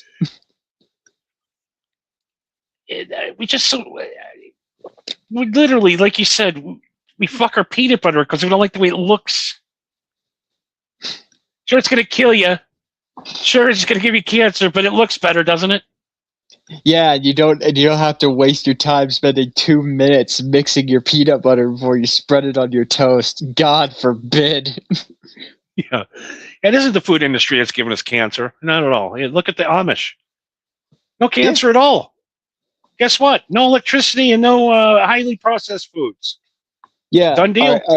Are there any Amish people that are allergic to peanuts? No. Are there any peanut allergies in the Amish community? Although if there were, I'm pretty sure they just execute them. It's like we can't have anybody who's weak, no allergies, so like you can't be allergic to peanuts or natural sugars or anything like that. We have to execute you. The fucking Amish, they send you out to dig your own grave before they had you. They send you to Goddamn dig. peanuts in the shell. They send you to dig your own grave, and then when they finish, they just dump the peanuts on you. No cremation. Chemtrails, of course. Yes, chemtrails. That was one that I always said for the longest time was bullshit. And then lo and behold, like a few years ago, the government straight up just outright says like, "Oh yeah, we're spraying chemicals to control the weather so that it would rain more in certain areas because we're worried about drought and stuff." It's like, so we're just accepting that now. We're just gonna roll with that. We're not going to admit that these internet schizophrenics are actually right about something. It's just like like anybody talked to me about chemtrails for years. I'm like, how much meth are you on? It's like a meth head. That was a meth head thing, the chemtrails. They're coming to get us. Mm-hmm. It's making us angry. Yeah, that's what I mean. It's like crackheads and internet schizophrenics and drunk homeless people would just be shouting it from the rooftops. It's like, oh, chemtrails, and every time I would see a plane and someone would point at it, oh look, see chemtrails. I was like, no, planes have always done that, right? Mr. Duggar says, I don't care what you do not fuck with my Skippy. You're a Skippy guy? Well, apparently your mom didn't care about you. Because, choosy moms, they chose Jif. And if your mom didn't choose Jif, she wasn't a choosy mom, and quite frankly, probably a whore. Bringing Skippy home. They'll jack up on that sugar and that Skippy. That Skippy is just a fucking jar of sugar. Oh yeah, Skippy and Peter Pan peanut butter is just nothing but sugar. It's like more sugar than peanut. It's actually crazy. I'm telling you, I think that's going in my comedy set. I mean, who else can do comedy about Jif peanut butter than me? Your mom wasn't choosy. She's a real whore. Yeah, that'll go over well. I'm sure there's people like, do they still do that? Is that still an ad campaign that they do? No, I think that's been gone for maybe 20 years now. Yeah, that's what I mean. It's like, I don't think people would get the joke. Yeah, it's like, what do you mean? Choosy moms choose Jif. What the fuck does that even mean? Choosy moms. See, some moms go to the grocery store all willy-nilly. But not my mom. She's choosy. She chooses Jif. Yeah, my mom's a real picky shopper. I'm going to tell you right now, the people of Jif, that thing is stuck in my brain my whole entire. Every time I go to that supermarket, there's 6,000 peanut butters. But motherfucker, I think of my choosy mom because she got the Jif. It's Jif for life, motherfucker. Jif for life. New T-shirt idea. Jif for life. Jif for life. Oh, you know what commercials forever burned into my fucking brain? There's a Doritos commercial, that Doritos Super Bowl commercial of the pug monkey baby. Oh God, no. That commercial is forever burned into my brain. It haunts my dreams. I will never forget it for as long as I live because I'm just like, who? I have several questions about this commercial and I'm not sure I want them answered. Yeah. A. Smith does the crunchy with bananas. Well, yeah, peanut butter and banana. That's fucking... regardless of crunchy or smooth, that's delicious. Fucking killed Elvis. Yeah, peanut butter banana sandwiches. Fried. Fried peanut butter banana sandwiches. Yeah, I forgot about that. Fried peanut butter banana sandwiches. I never tried that, but the more I think about it, it's like, butter fried bread and then banana and peanut butter. That actually does sound pretty fucking good. Yeah, I mean, I don't cook a lot at home, but I got a panini maker. Yeah. You made panini peanut butter banana sandwich. I made those. I made you just put butter on bread. Anything in the middle tastes delicious. Doesn't matter what it is. Could be a salami. Could be a ham. Yeah. If you toast your bread in butter, I'm pretty sure that you could cook your shoe in between the bread and it would taste good. And another little hack for stoners that get food. Like, I know I'm going to want shit, when I get high Right. later on, but I'm not hungry now because I'm not high. So it ruins your burger experience. Okay, sure. So what I like to do is I like to take my burgers, right, after they've been sitting there for about an hour and a half, because now I'm hungry for a burger. I'm high. I got the munchies, right? Right, but that burger's been sitting there for an hour. You can't microwave it. You Why can't not? microwave a burger. The flavor, it does something to the flavor. It makes it taste rotten. It gives it a weird flavor tint to it. Yeah, I get what you mean. Yeah, it's not the same as fresh. You are right about that. So what I like to do is take a couple of fresh pieces of bread, throw the fast food bun away, slam the burger in the panini maker. It warms the burger up just perfectly to the right temperature. It warms it up. It doesn't overheat it. It doesn't distort the flavor. It brings out the juices into the bread. And I'll tell you what, you've never had a Big Mac until you panini'd a Big Mac. I'm telling you, fuck the bread from McDonald's. Make yourself a panini Big Mac. The depths of your laziness is insane to me because you are so many steps away from making your own fucking burger. Exactly. But you refuse to go shopping and make your own fucking burger. You are literally like 3 steps away from making your own burger, but you got all of your resources from McDonald's. I gotta get me a chef. No, I gotta put some bacon on there too. No, you just need to learn like 3 recipes that you can use to sustain yourself. You don't need to learn a whole fucking cookbook, man. Maybe I'll go to the community college and learn how to cook. I should just get married. Find a woman that can cook. There's literally YouTube videos that show you how to cook. Do I really have to send you videos on how to cook? I'm going to tell you right now. I do this shit. Okay? I do this shit. Okay? Sometimes I get manic. All right? I get manic and decide that I'm going to be a baker, a chef, do all this stuff, and everything I've ever cooked tastes like shit. Followed right step by step, watching YouTube videos. Sometimes one time I thought it was sugar and it was baking powder. Nightmare. Oh, yeah, baking powder is just going to ruin that if you bet sugar. Yeah, that's fucked. And as Mr. Duggar brings up too, I mean, if I don't go get the McDonald's patties, I do not get the Soylent Green taste. I need the taste of human flesh. You become so addicted to Big Macs that the only meat that'll sustain you is the Burger King meat. Like everything else, like the fresh ingredients of like the buns and the lettuce and all of that, you get all that shit yourself, no problem. But it's the meat that you can't replicate. They asked Donald Trump, why do you eat this shit food? And he replies, he goes, it's the safest food on the planet. They're like, why? He goes, they do everything they can to make sure you do not get food poisoning before they even cook it.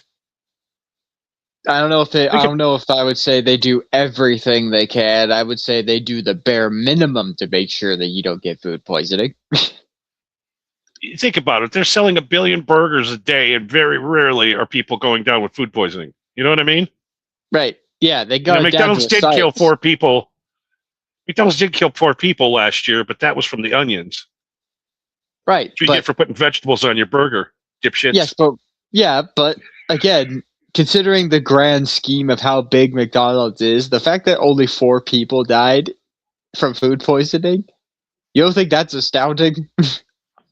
Especially with all those disgruntled, shitty employees. Yeah.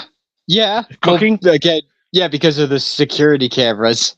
Nobody wants to get fired or get sent to jail just because they felt like being a prick, you know? I mean, there's nobody that goes home and brags about how great they cook the burgers. No. It's not like a job of pride. It's not like they're putting their life into this burger. It has nothing to do. If this burger sucks, it doesn't matter to them. It's not going to ruin their business. There was a video that I saw somebody made that had me fucking dying, where it was like a bunch of these different line cooks that they had all lined up, and they just individually went up to one of them and was just like, so why did you want to be a line cook? And the first one said, he's like, to better myself and to feed my community. And then the next one is like, why did you become a line cook? So I could pay my bills and do drugs. And the next one is like, what about you? He's like, so that I can feed my family and do drugs. And the next one is like, so that I can have a job that doesn't require me to piss test, and so I can do drugs. And the next one is like literally doing the fent lean. Just like actively high leaning. It's like, okay, what about you? He's like, I'll be honest, drugs. Like everyone who's a line cook is a line cook because they need the money to do drugs. It's not because they wanted to be a cook. It's not because they're good at cooking. It's just because that's the job that was handed to them. It's. I always thought it was a tragedy, like when a guy like buys a Taco Bell, right? Mm-hmm. So you pay $3 million to build the building. Not $3 Assuming million. that the building wasn't there to begin with, but yeah. So if it's on like premium real estate, like Manhattan or something, you're going to spend $3 million on a building. And then you're going to spend like what $300,000 to get the franchise. You're going to be about $4 million in. You spend your whole life savings, your heart and your soul, to build this Taco Bell, to maybe put your kids through college. And then what happens? Some fucking stoner dips his balls in the fucking meat and puts it on Instagram. And your business is done forever because of one shithead. Yeah, you because you're constantly too have to cheap to pay anybody to work there, and now your whole industry has crumbled because now you got stoners dipping their balls in the meat sauce. Yeah, and the thing that's great about that is that you, as the owner, you're the one who suffers, and you're the one who loses all your money, all your time, and all your effort. And meanwhile, Burger King just goes, "All right, who wants this building? You, anyone?" And it's been done so many times, ruined by a couple of stoners like me and you, going and ruin a multi-million-dollar business just for goofs. For goofs or for an innocent fuck up or anything of that caliber. Just because one cog in the system just fell off or some teeth were missing one day, everything just goes to shit. And for some reason, Taco Bell has the most of these than any other ones. Guys putting their dicks in the shells. Yeah, why is it Taco Bell? It's Taco Bell every time. I've never seen anybody from I've seen plenty of shit from Popeyes. I'll tell you that. But I've seen plenty. I've seen plenty from Burger King. I saw a picture of a dude that was just straight up standing in the lettuce buckets, like shoes and pants in the lettuce buckets. Like, why? Why? What are you doing? Yeah, why? What do you get out of this? I don't understand it. You realize that a guy has millions of dollars riding on this. No, you don't realize that. No, You're like, fuck that guy. He ain't paying me shit. Or you're gonna fire me? I'll walk across the street and go work at Burger King tomorrow. I can work anywhere. Yeah, that's the kicker of it all, is that there are some people that's smart enough, and that they're smart enough to go like, listen, I don't need your money. I just need money, and I can get money anywhere. One day, people will realize, you don't see odd shit going on at Costco. You don't see odd shit going on at In-N-Out Burger. You don't see weird shit going on at Chick-fil-A. Well, know you don't why? see weird. But you don't see weird shit going on at Costco because there's a fat dude at the front saying, "Welcome to Costco. I love you." Exactly. Because they pay people beyond. They pay everybody a living wage. Yeah. You show up to work. You're not stressed out. You don't have to make the decision between your lights or your gas. You know what I mean? You're financially secure. You that stress in your life is gone. The employees are happy. You go to In-N-Out Burger. It's a great experience no matter what time of day it is because those fuckers do not want to lose that job. No, I remember when I was a delivery driver, I used to deliver to the Tesla factory where they would make all the cars, and I would go up. I would just go up to the front desk and go up to the lady and say like, "Hey, I have an order for such and such," And as far as I knew, that was her fucking job, was just to run the front. You know what I mean? And every time I would show up, it was her. Every time. It was never like changing of shifts or anything. It was always her. And so I asked her one day, like, how much is Tesla paying you to just sit here? And she's like, well, I do more than just sit at the desk. Like, I answer emails and, organize schedules and stuff. I'm like, yeah, I get that. But you're not a mechanic. That's my point. You know what I mean? Like, yeah, like you're probably the least needed person in this whole place. Right. It's like obviously you serve a purpose, but compared to the actual meat and potatoes of what this building is, like my point is like, how much is Tesla paying you to sit at this desk and do your job? And she was just like, oh, well, I can't really disclose that. I'm like, I don't need an exact amount. It's like, just give me like a ballpark estimate. Like, how much are they paying you to run this desk? And she just goes, enough that I have nothing to complain about. Exactly. Yeah. And it's going to be run efficiently and perfectly. Yeah. You will be amazed how much people will stop bitching about their work if you pay them to stop bitching about their work. Oh, God. I go to a lot of places too, and I'll see a guy come into a restaurant and like really start doing a kick-ass job. Mm-hmm. And then like 3 weeks later, he's gone, and the place is back to shit again. I'm like, well, what happened to Fred? He showed up late. How many times? A couple. So you're telling me you're willing to get rid of an all-star that's making you millions over because he showed up late a couple of times to work? What's wrong with you? Yeah. Like, if you find an employee that makes your business better, you need to pay him and hang on to him like grim death. Yeah, it's a thing that weirdly enough, it's a term that I learned from an episode of King of the Hill. But it was an episode where Hank like threatened to quit his job. Like he just wasn't agreeing with what the company was doing, and he just straight up was like, you know what? That's it. I quit. I never thought I'd say it, but I quit. And he walked away. And the owner was just like, whoa, hold on a second. And he like pulled the guy aside, and he's just like, do you realize what is happening right now? And the man's just like, what? He's a pain in the ass. All he does is question me. All he does is contradict everything I say. What's wrong with letting him go? He's like, that man right there is what we call a golden goose. You do not let the golden goose walk away under any circumstances. You let the golden goose do whatever the fuck it wants. Yeah, if he shows up late to work a couple of days, who gives a shit? Yeah, he's literally the reason why this shit show is even running. Let the golden goose do what the fuck it wants. If it has a problem, you fix it. Like, I remember one time I got into it with a boss.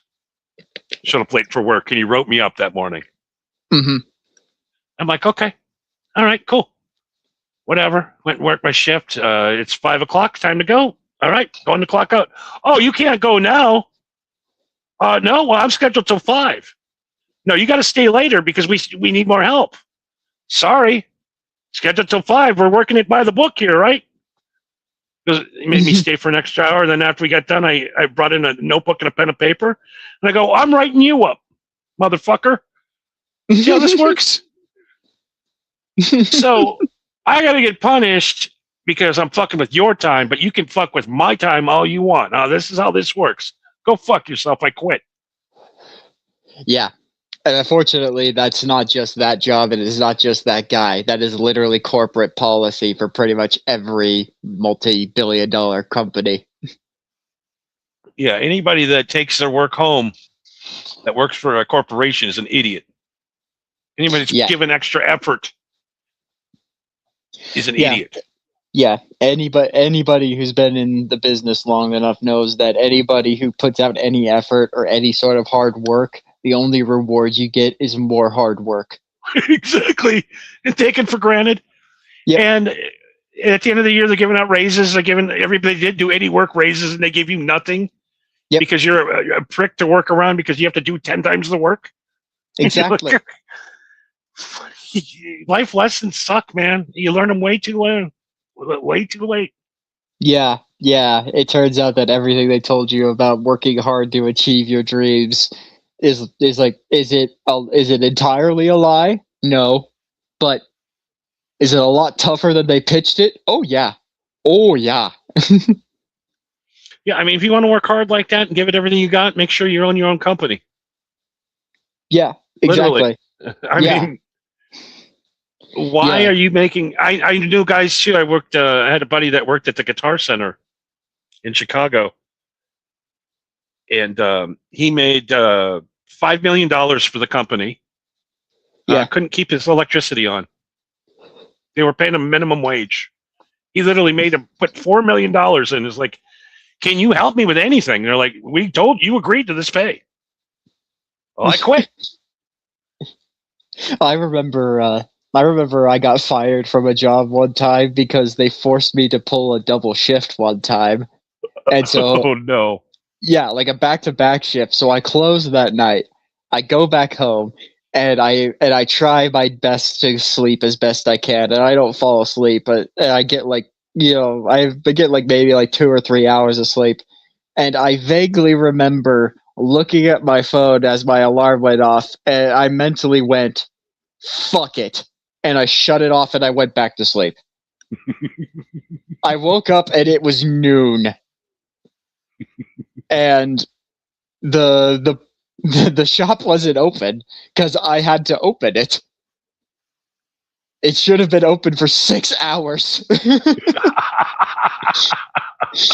And so I woke up to a phone call from the boss just going like, why the hell isn't the shop open? I was like, because I came home late and I slept through my alarm and you woke me up just now.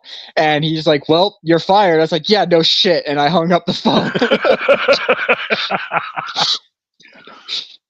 Oh God, I've been fired so many times in my life. It's hilarious. I got fired once because I had long hair. Yeah. There's a very big stipulation about facial hair and the length of your hair in certain climates. And now I go anywhere. Now I go places. Guys have hair 10 times longer than I had in high school. Yeah. Beards, tattoos, piercings, tattoos on their hands and necks. They didn't get a job. I had a little bit of a duck flip on the back of my collar, and I got get rid of him. He's unprofessional. Yeah, there's motherfuckers in NASA that have full-on sleeves. The EMT, the guy that got me that one morning, had a full sleeve of tattoos on his arm. Like, what am I getting? Is fucking Tommy Lee taking me to the hospital today? What the fuck's going on? There was a fucking... You reminded me, there was a thing I saw that had me dying. It was a video a guy made where I couldn't agree with it more.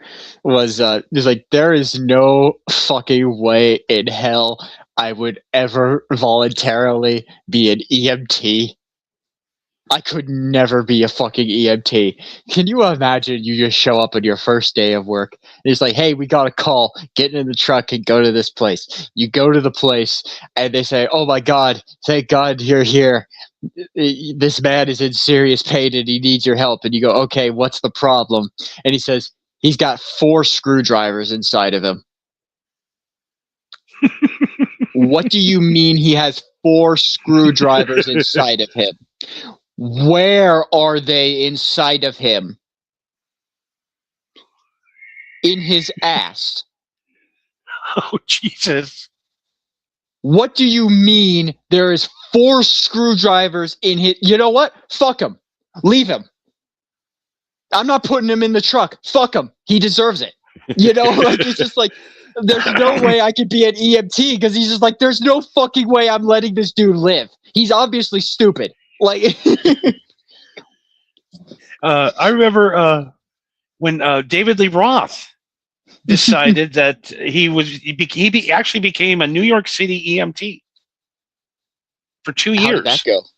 2 years? Holy shit. Yeah. He went and did the training. He said he's done being a rock star. He wanted to go help people. He wanted to get into the, you know, what do you call it? The trenches. See the pain and the suffering. Yeah, actually go out into the street and try to help people that are in pain and suffering. Yeah, I get that. And I'm just thinking, what happens if you're sitting there and above you, oh, Moses Bob, look at you! Oh, we're gonna hey, baby! Oh yeah!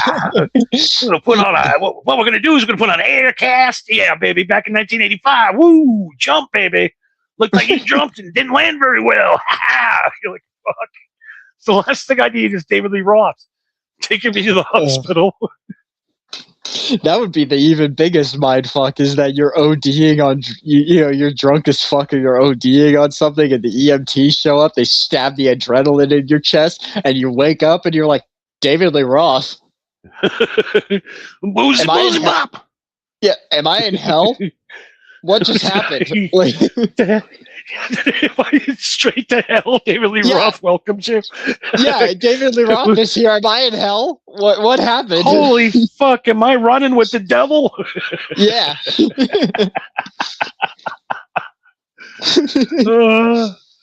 I brought my pencil.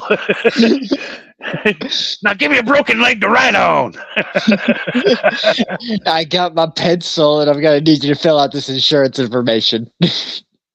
Oh my God, David Lee Roth coming to save your life. Oh, paramedics. You know, when you look at David Lee Roth. How many people do you think David Lee Roth actually saved? Like, maybe not him directly saving, but the fact that he was part of an EMT team. How many people do you think he partially helped? He had like an astronomical. He said like 1,100 calls or something. He was on. Damn, well, it's like he do 3, 4, 5 calls a night. Like he was in the heavy boroughs of New York, of Brooklyn, and right, yeah, like literally the ghetto of New York City, saving people's lives. You know, I guess even some massive dickheads have their own side of goodness to them. I don't know if it's. Well, I mean, I was going to say, like, it might be just an ego trip of, like, oh, look at me, I'm such a nice guy. He was like, but I don't remember seeing, like, videos or pictures that he posted of him doing it. You know what I mean? There's not a lot of people that know he's actually done it. I'm like one of them weirdos. Well, Van Halen, everything, but well, yeah, because you're a fan. You're an obsessed fan that needs to know every detail about the bands that you enjoy. I understand. Well, I literally used to sell weed to David Lee Roth when I was growing back in the day. You've told me that. Like to him, but his guy would come get it for him. You know what I mean? Right. Yeah. I can't imagine that David Lee Roth would go out of his way to get his own weed. I got to meet David Lee Roth one time. Yeah, I remember you telling, or I don't think you told it, I think you said it on your show once, where you just like, yeah, I met David Lee Roth once, and within 10 minutes, it went from me going like, wow, I'm talking to David Lee Roth right now, and within 10 minutes, it went to, damn, this dude ain't leaving. It's like the first half hour. It's like, this is the greatest day of my life. 50 minutes into hanging with this guy, it's like, I got to get the fuck out of here. I understand. He's a great guy. But he's just too much. I thought, I met a lot of guys like that in my life. You know what I mean? They're like boisterous, and when they're on the camera, they're like that. And then when the camera goes off, they're like, "What's up, dude? What's going on, bro?" You know what I mean? Yeah. They get that they're a rock star. It's an image. It's an act. But but there are some people where there's like, no, this is what I am. And David Lee Roth is one of those guys. Okay, Mr. Duggar is bringing the truth now. Over 200 times he went on. He just Googled it. 200 trips he made. Okay, but still, 200 calls. That's pretty fucking good. I almost got it right. I got this weird mind that said 2,000, but it should have said 200. Sorry. It's easy to get information confused, especially in this day and age we live in. 3 of the 4 numbers were correct, though. I'm just going to put that out there. I'm never wrong. No, I'm kidding.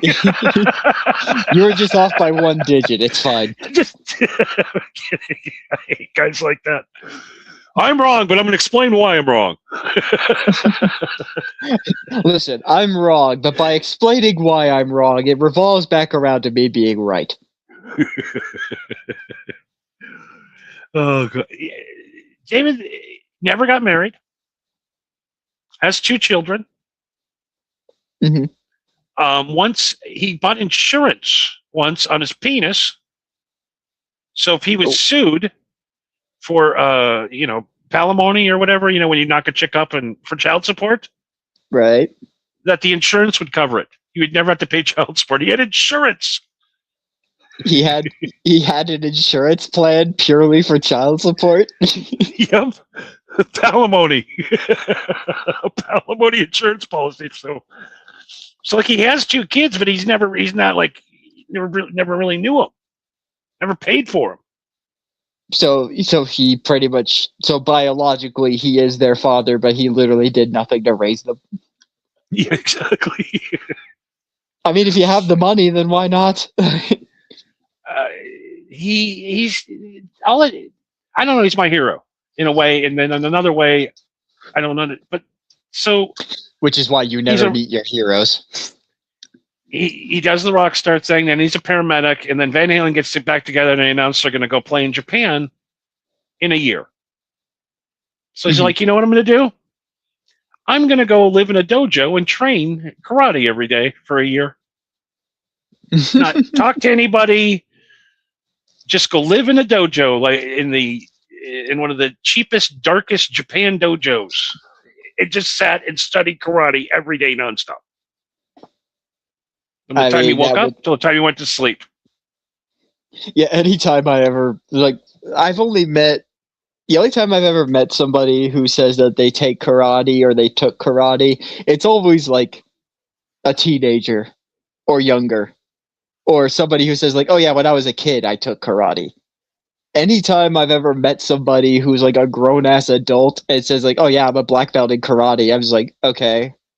So, what's your plan for if you get taken down on the ground? Like, if somebody just literally picks you up and takes you on the ground. You do know that that's a thing, right? Someone can literally just bum rush you and doesn't give a fuck if you punch him in the nose.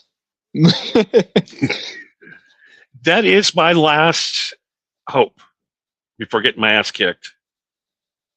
Is I always pull out the crane. 9 out of 10 times, the guy will just go, all right, come on. I go, I don't want to fight you, but if I have to, I'll get up in the crane. I didn't want to have to pull out my ultimate move, but if I have to. Oh, God. Actually, that's your last gasp to not getting your ass kicked. Actually, I can give you a little piece of lazy self-defense. You know that move that people always love to do in fights where they do like I said, the bum rush, like double leg takedown, where they grab you by the waist and they lift you up and slam you on the ground. What a lot of people don't realize is that when they do that, both of their arms are wrapped around your waist, right? Mm-hmm. So in that time of them picking you up and trying to slam you on the ground, that is the perfect amount of time for you to take your arm, whatever arm that, whatever side their head is at, and you can wrap your arm around their neck and get them in a guillotine choke. Ooh. So basically you take your arm and you wrap it around their neck, and then with your other hand, you lock your hand.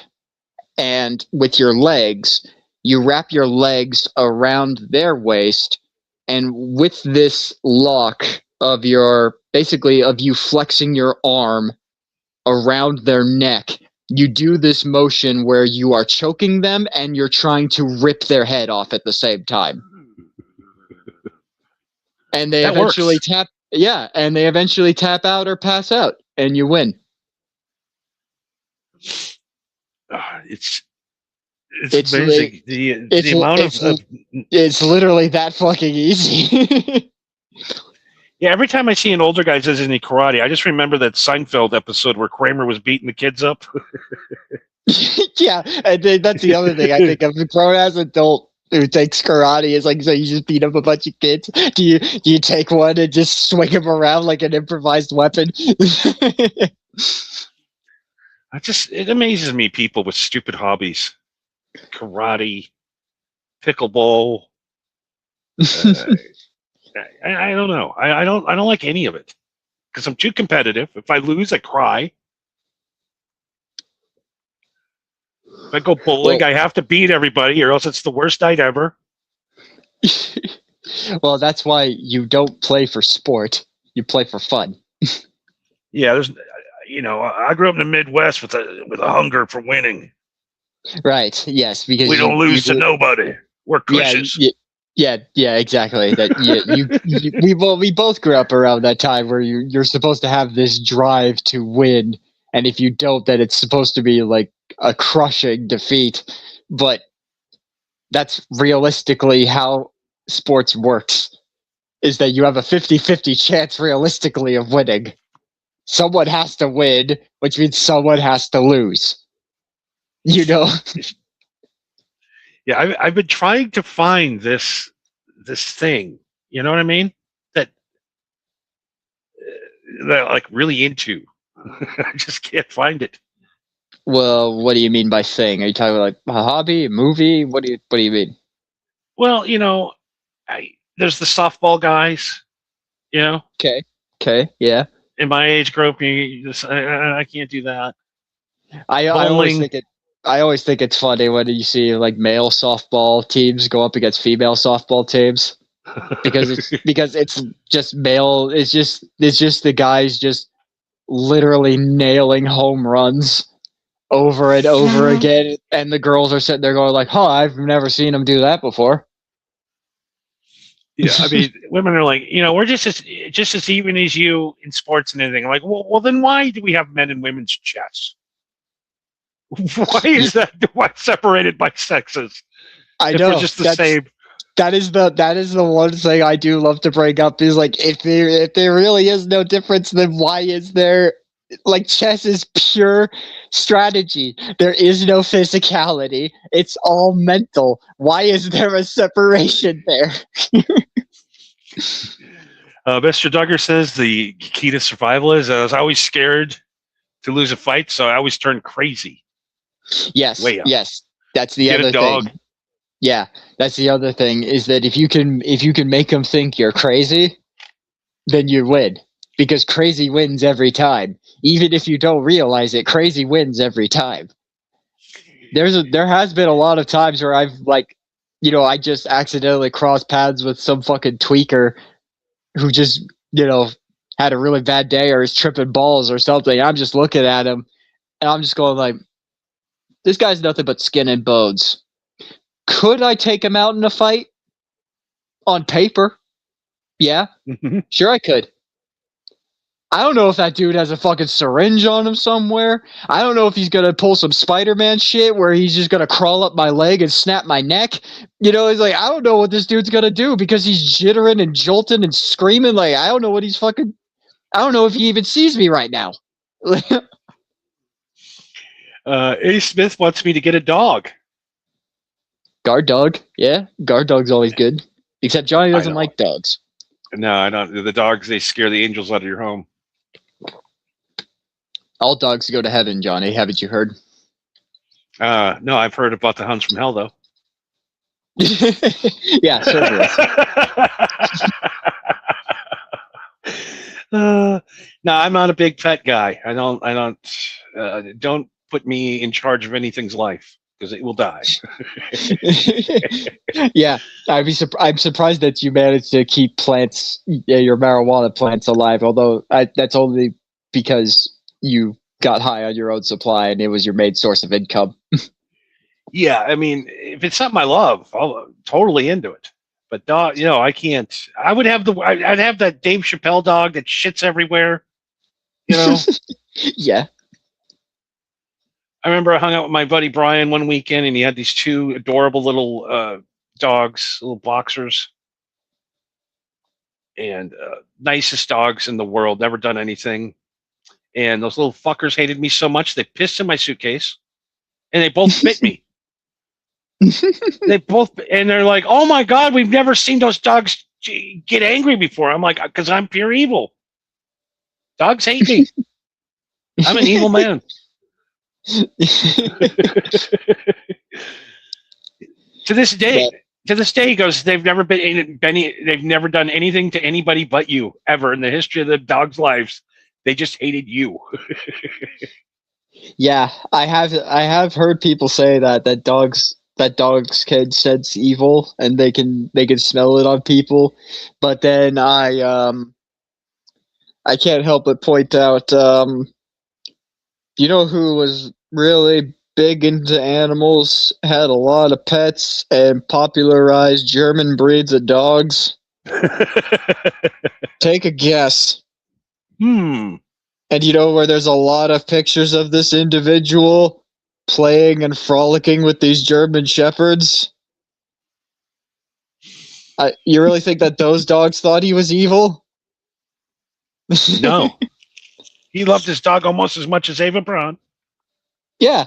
Actually, Norm Macdonald had a bit about that fucking kills me, or he's just like, I think he brought that up where he's like, they say that dogs can sense evil and they can smell when someone is evil. He's like, you do realize that there was that one point in history where there was a dog that would wake up every morning and look at the bed and go, "Oh my God, my best friend in the whole world, Adolf Hitler, is missing.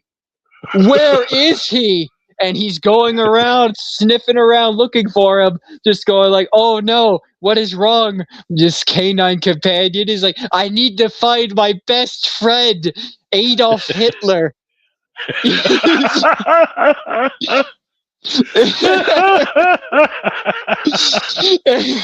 Oh God.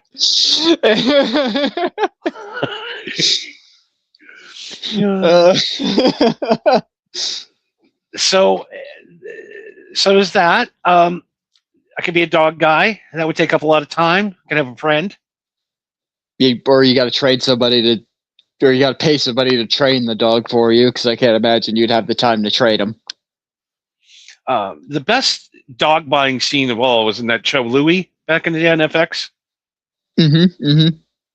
He goes to the pound, gets this dog, gets it to food, all that stuff.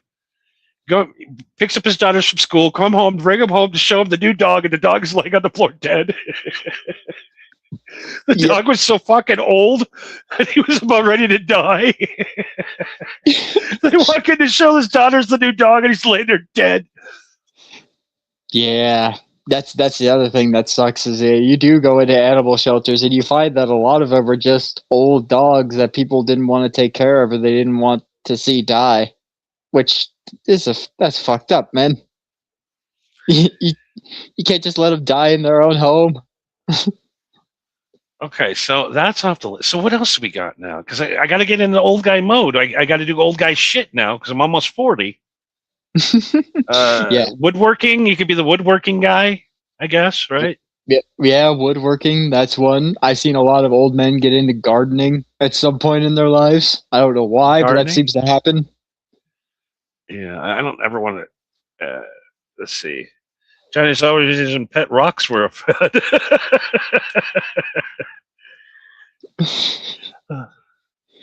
I still do have a possessed monkey though as my best friend. A possessed monkey? What are you talking Yeah. about? It was one of the very first robot monkeys that was made that you could buy at the store.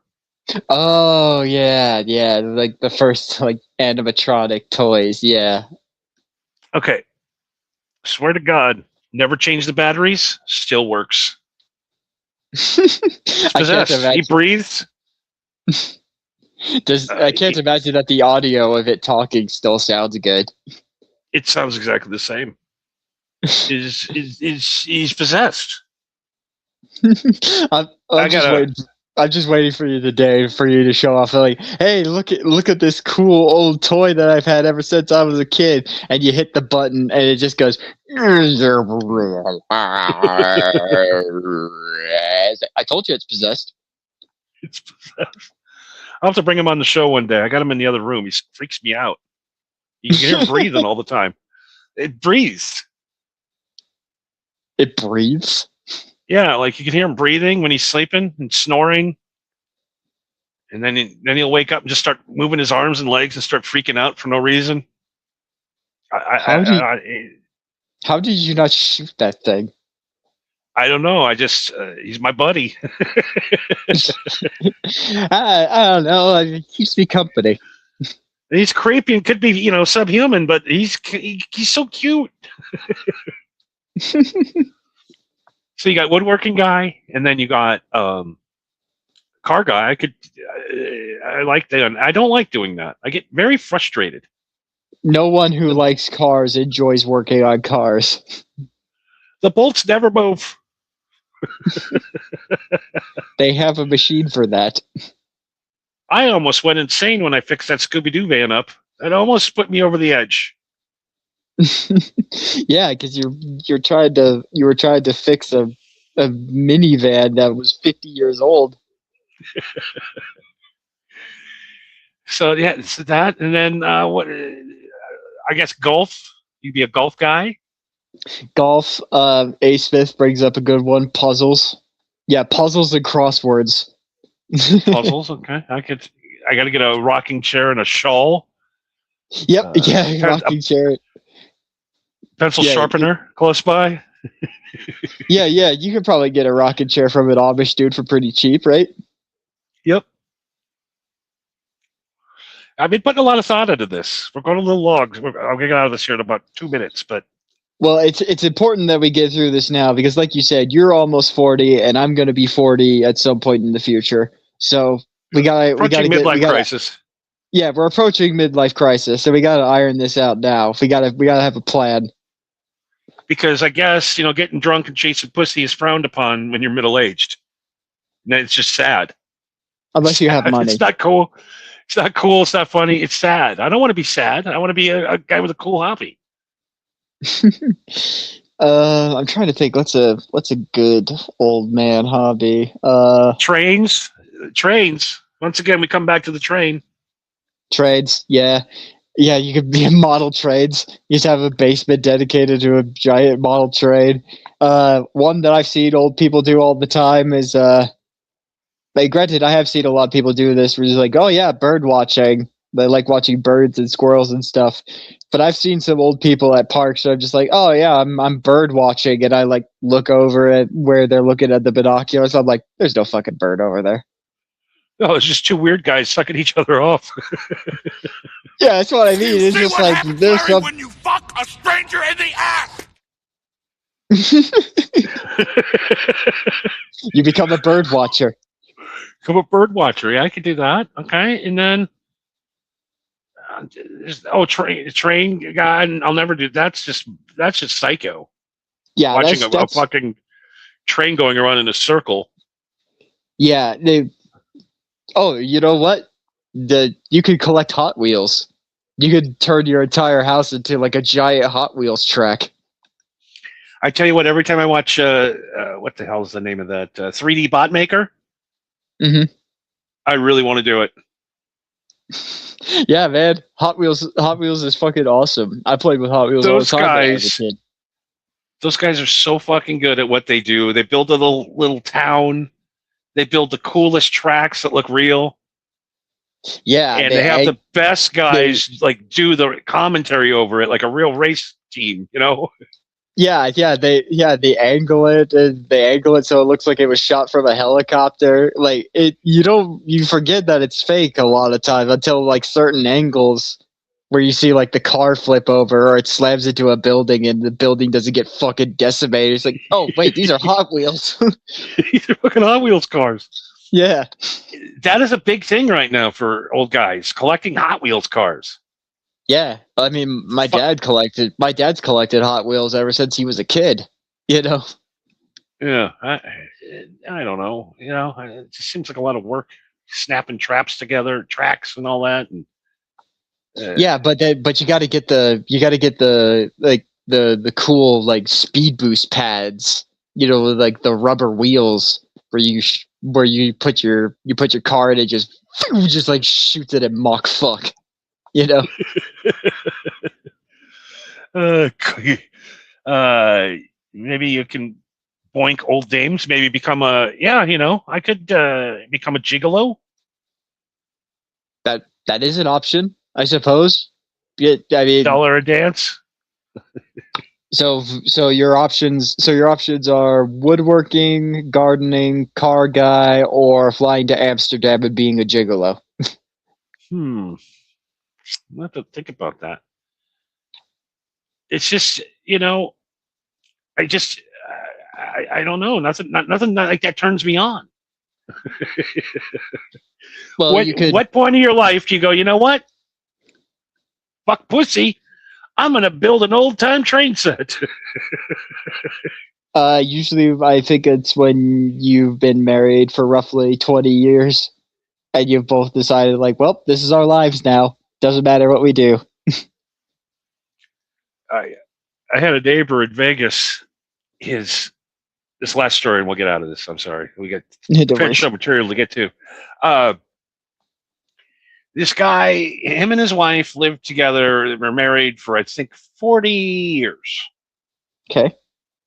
And he was retired, and they were on a fixed income. They only had one car together. He'd be out in his garage woodworking all day. He died. Mm-hmm. Within 12 hours, she had the house sold, the truck sold. She gave the woodworking equipment away. She bought a Subaru and became a lesbian and moved to Colorado.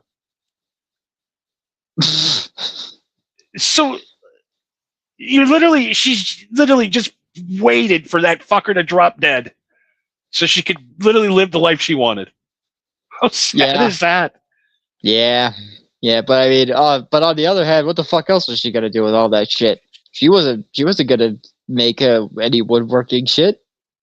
And it didn't seem like they had any kids if she ended up being a lesbian. I can understand, a month after the guy dies. But within 24 hours, shit, everything's sold and gone. It's like, did you kill that guy? Yeah, you seemed a little too prepared for this. You seem to be like a loving wife that was really enjoying this lifestyle, but no, not at all. Yeah. No, I've kind of a different side of that. I remember when I was a carpet cleaner, I showed up at this. I think it was a horse ranch to clean this house, and it was this old woman and their daughter that were there. And I was cleaning the house, looking around, and I see some pictures of this old woman and this man all around the house. And just like I figured that's her husband. And I'm just chatting them up as I'm cleaning the house, and I just ask, so, where's your husband? Is he feeding the horses or something? And then the room just went silent, and I was like, oh fuck, what did I do? And And she just goes, my husband is dead. And I like, oh, I'm sorry to hear that. When I'll was suck this? your cock for $1,000. Perfect timing for that. But yeah, I was like, oh, but I was like, well, when was this? And she said 3 days ago. Why do you think we have you here cleaning our fucking carpets? Yeah, exactly. It's like he died 3 days ago. Like, it didn't occur to me, like, oh fuck, that's why I'm here. Is because he was doing this. But she told me about that. Then after he died, I guess one of their work hands took the loss like really fucking hard, and he just lost his fucking mind and trashed the guest house.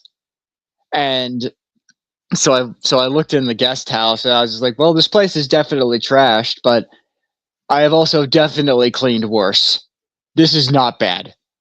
And so I basically just volunteered to clean the guest house for her because, again, she was just this old lady who just lost her husband. Just lost her poor husband? Oh, yeah, no. I'm just like, well, I'm just going to fucking walk away from that and just be like, nope, I can't help you here. Sorry. So where is the old geezer? Where's the geezer? Yeah, why isn't he out here doing this shit? Oh, yeah, he just happened to die right there where you're cleaning. Yeah. Well, actually, when she told me what happened was like it was in the morning. She was just doing the dishes, and she looked out into the field, and he was just out in like the vegetable patch, just picking vegetables, and then just walking, and then just boom, face planted. Jesus. Just straight up heart attack. Sack of shit, slut trash can, scummest dirtbag, bitch!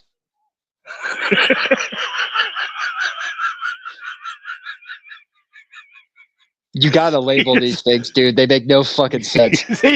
I thought I had the perfect. It's supposed to be Never mind. It's supposed to be a funeral piano. Like the organs. Yeah, I'm in the wrong spot. I'm sorry. Do you see what happens, Don't Larry, worry. when you fuck a stranger in the ass? I'll suck your cock for $1,000. Okay, Sure. no more. Sure. That's why you don't give me sound effects. That's why I shouldn't have them.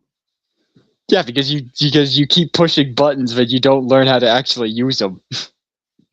A Smith cleaning up the dead stank. Yeah, pretty much. That was pretty much what I was doing. Was just cleaning up what was left behind. But yeah, that sucked. I'm not gonna lie. Like anytime I show up to a job and I walk in as a carpet cleaner, I walked in and I just go, someone died in here. I could tell.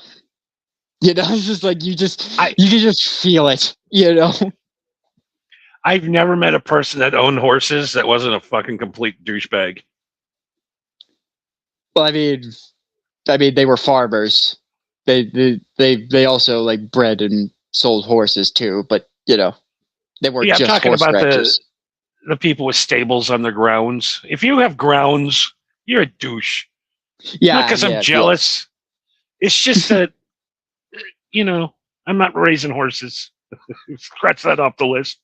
Yeah, if you're not gonna raise a dog, you're not gonna raise a horse. And after talking tonight and thinking, weighing all our options and using up our prepared show topic tonight, I've decided I'm going to stick with podcasting, video games, and rock and roll heavy metal guitar. Come on. Yeah. That seems like my fallback plan too. And yeah, see, you got to be the timing has got to be more on time. That's Mark on the inside. All right. No, I've been thinking about that a lot lately, and it's like, no, I don't need to grow up. I want to be like that meme with the guy holding the skateboard? Which Oh, kid's up Steve to? Yeah, Steve Buscemi is a how do you do fellow kids? Yeah. Why do I have to become boring? Why does anybody have to do that? Why does anybody have because you're married? Well, no, not because you're married, but it's just because it's that association of like if you're the oldest dude in the room and you look around and you see that you're surrounded by teenagers and people in their 20s and you're the only dude in their 40s, like it or not, you are the odd one in the room and you're going to stand out regardless of how cool you actually are, you know? Yep, I know. It's like, I know you. You're a gamer. That's what you do on yours. That's your thing. That's what. Yeah. I I've mean, been playing video games ever since I was a wee lad. if you get home and they give you a choice of 30,000 things to do, and gaming's on there, it's 9 out of 10 times it's going to be gaming. Yeah, more than likely. Yeah, depends on the game, but yeah, more often than not, yeah, 9 times out of 10 for sure. And that's how you spend your time, wasting time. That's all it is you're just wasting time. You got to find things to waste your time. Yeah, and it's no different than people. It's no different than people who binge shows on Netflix or read books or anything like that. Is like you just choose to waste your time and entertain yourself however you want. Yeah, them psychos that read books. Oh. You don't you don't call people psychos just because they can read better than you. I went to the girl's house one time. She didn't have a stereo. She didn't have a TV. She had books, shelves, and she sits in quiet and reads books. I go, you don't have a stereo? You don't listen to music? I don't like music. You don't like music? I'm leaving. Yeah, that's one that would be a deal breaker for me too. It's like, wait, you don't like music? Like any music? Like I would understand if you don't like most music, but no music. Like anybody who says that they don't like music, it makes me think of like, okay, so were you traumatized too much or not enough as a kid? I need to know. Big shout out to A. Smith. Thank you. He doesn't believe he's stoned enough to continue listening. Peace out, brother.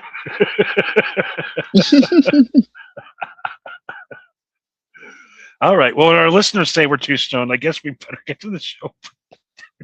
We got to get to the prepared show material. We've been dragging this out for too long. Let's see. I'm all set tonight. I got the bat signal. Yes, we continued on with our playthrough of Batman Arkham City over on my Twitch channel at MarcoV193. We did a little bit of playthrough as Catwoman, which Johnny always appreciates. And we continued on with the plot. We are almost near the end, very close to the end, but we still have plenty of game to go through, plenty of side missions, DLC, challenge modes. So you're not missing out. But or you missed out on last stream. I managed to get some clips of what you missed, and you don't want to miss next week. Trust me. No, it was great last night. It was a little goony. There were goons. There was quite a few goons in there. You weren't wrong. That one was a mistake. That's a gong, not a goon. Mr. Cookie Chaos in the chat, and he says, "Time to rock out with the cock out as you knock out these cop outs." Hey man, I'm not gonna tell you what to do while you're watching my streams, man. You do you, buddy. Man, we were ready to rock tonight. That's the third rock reference. I know. We're locked, rocked, and ready to cock. No, rocked, locked, and cocked, and crocked. We're good. We're ready.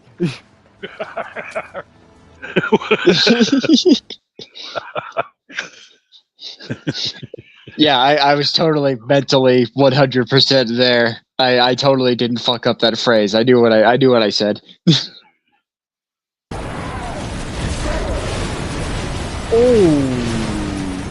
Ah, yes, this is Mr. Cookie Chaos and me from the previous clip. You could have done that the whole time.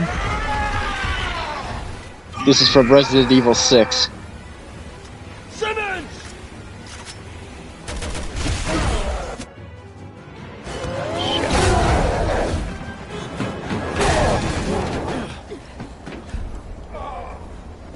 Unload into his face, and not in the hot way. Tap right into his fucking face between the ears. May the grace of God enter the window I'm about to put into your skull.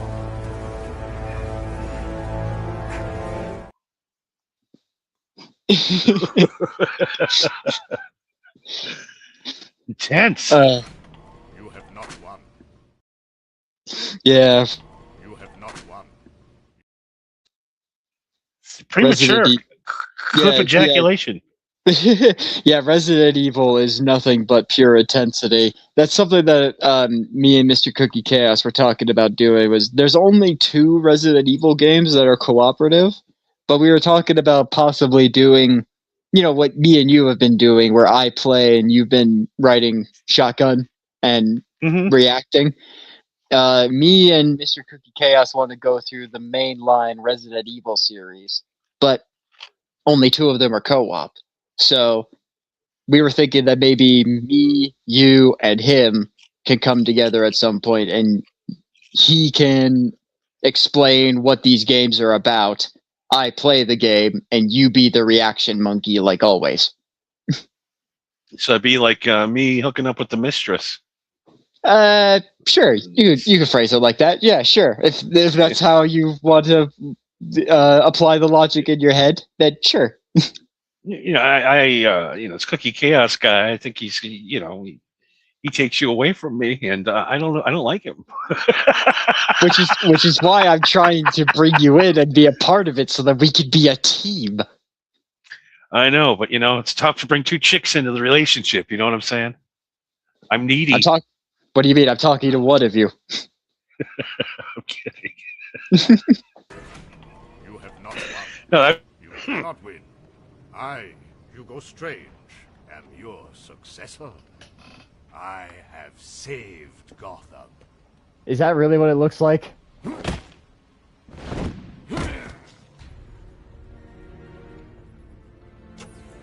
Oracle, shut this place down. My pleasure. You've ruined everything. I thought you beat me. classic I thought I crane was kick. destroyed. I thought I had nowhere to go. Yeah. Get your hands off me. Bald freak. Look at what you've done. It's glorious, isn't it?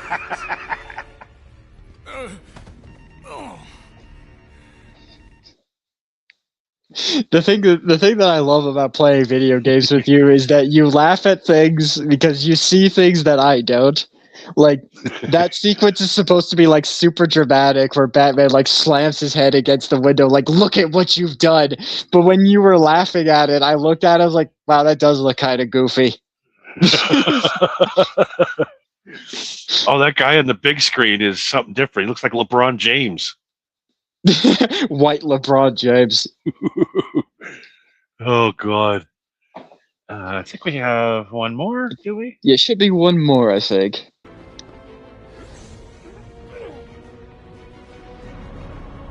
You got him with the Cortina clutch.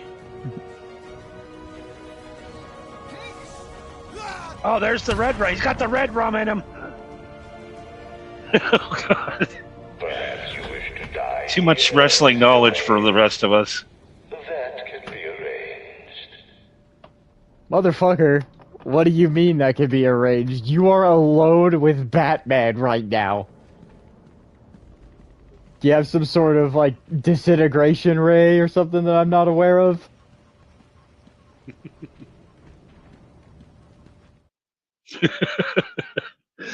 Oh, that's great. Monday nights are the place to be over on Twitch. Marco V193 on his Twitch channel. where we have the greatest time running through Gotham in our underwear. Yeah, running through Gotham in our underwear and basically telling Robin to leave us alone and fuck off, even though he wants to desperately help us.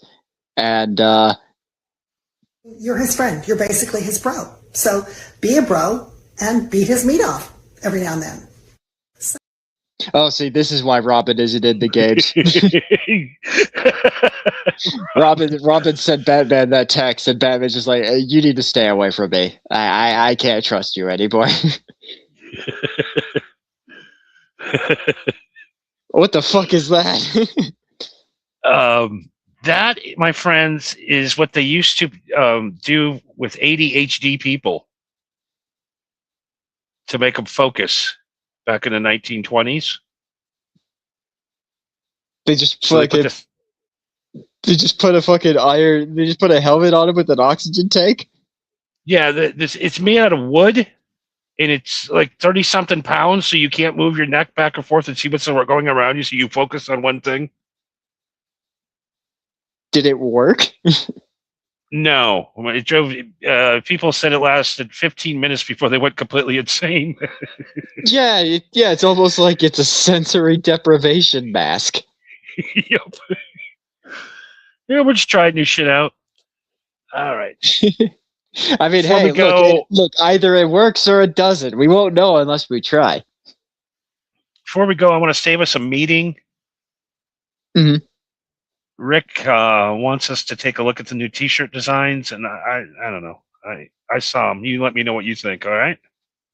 Okay, yeah. Let's get a final seal of approval on these. Okay, again with the fucking train. I don't know what the train is. I don't know what that means. I guess they're associating the smoke with marijuana smoke, which I guess, but no, on the train. We have never talked about trains. The only time we talked about trains is because they generated a fucking train for some reason. Who is associating us with trains? I mean, sexual trains.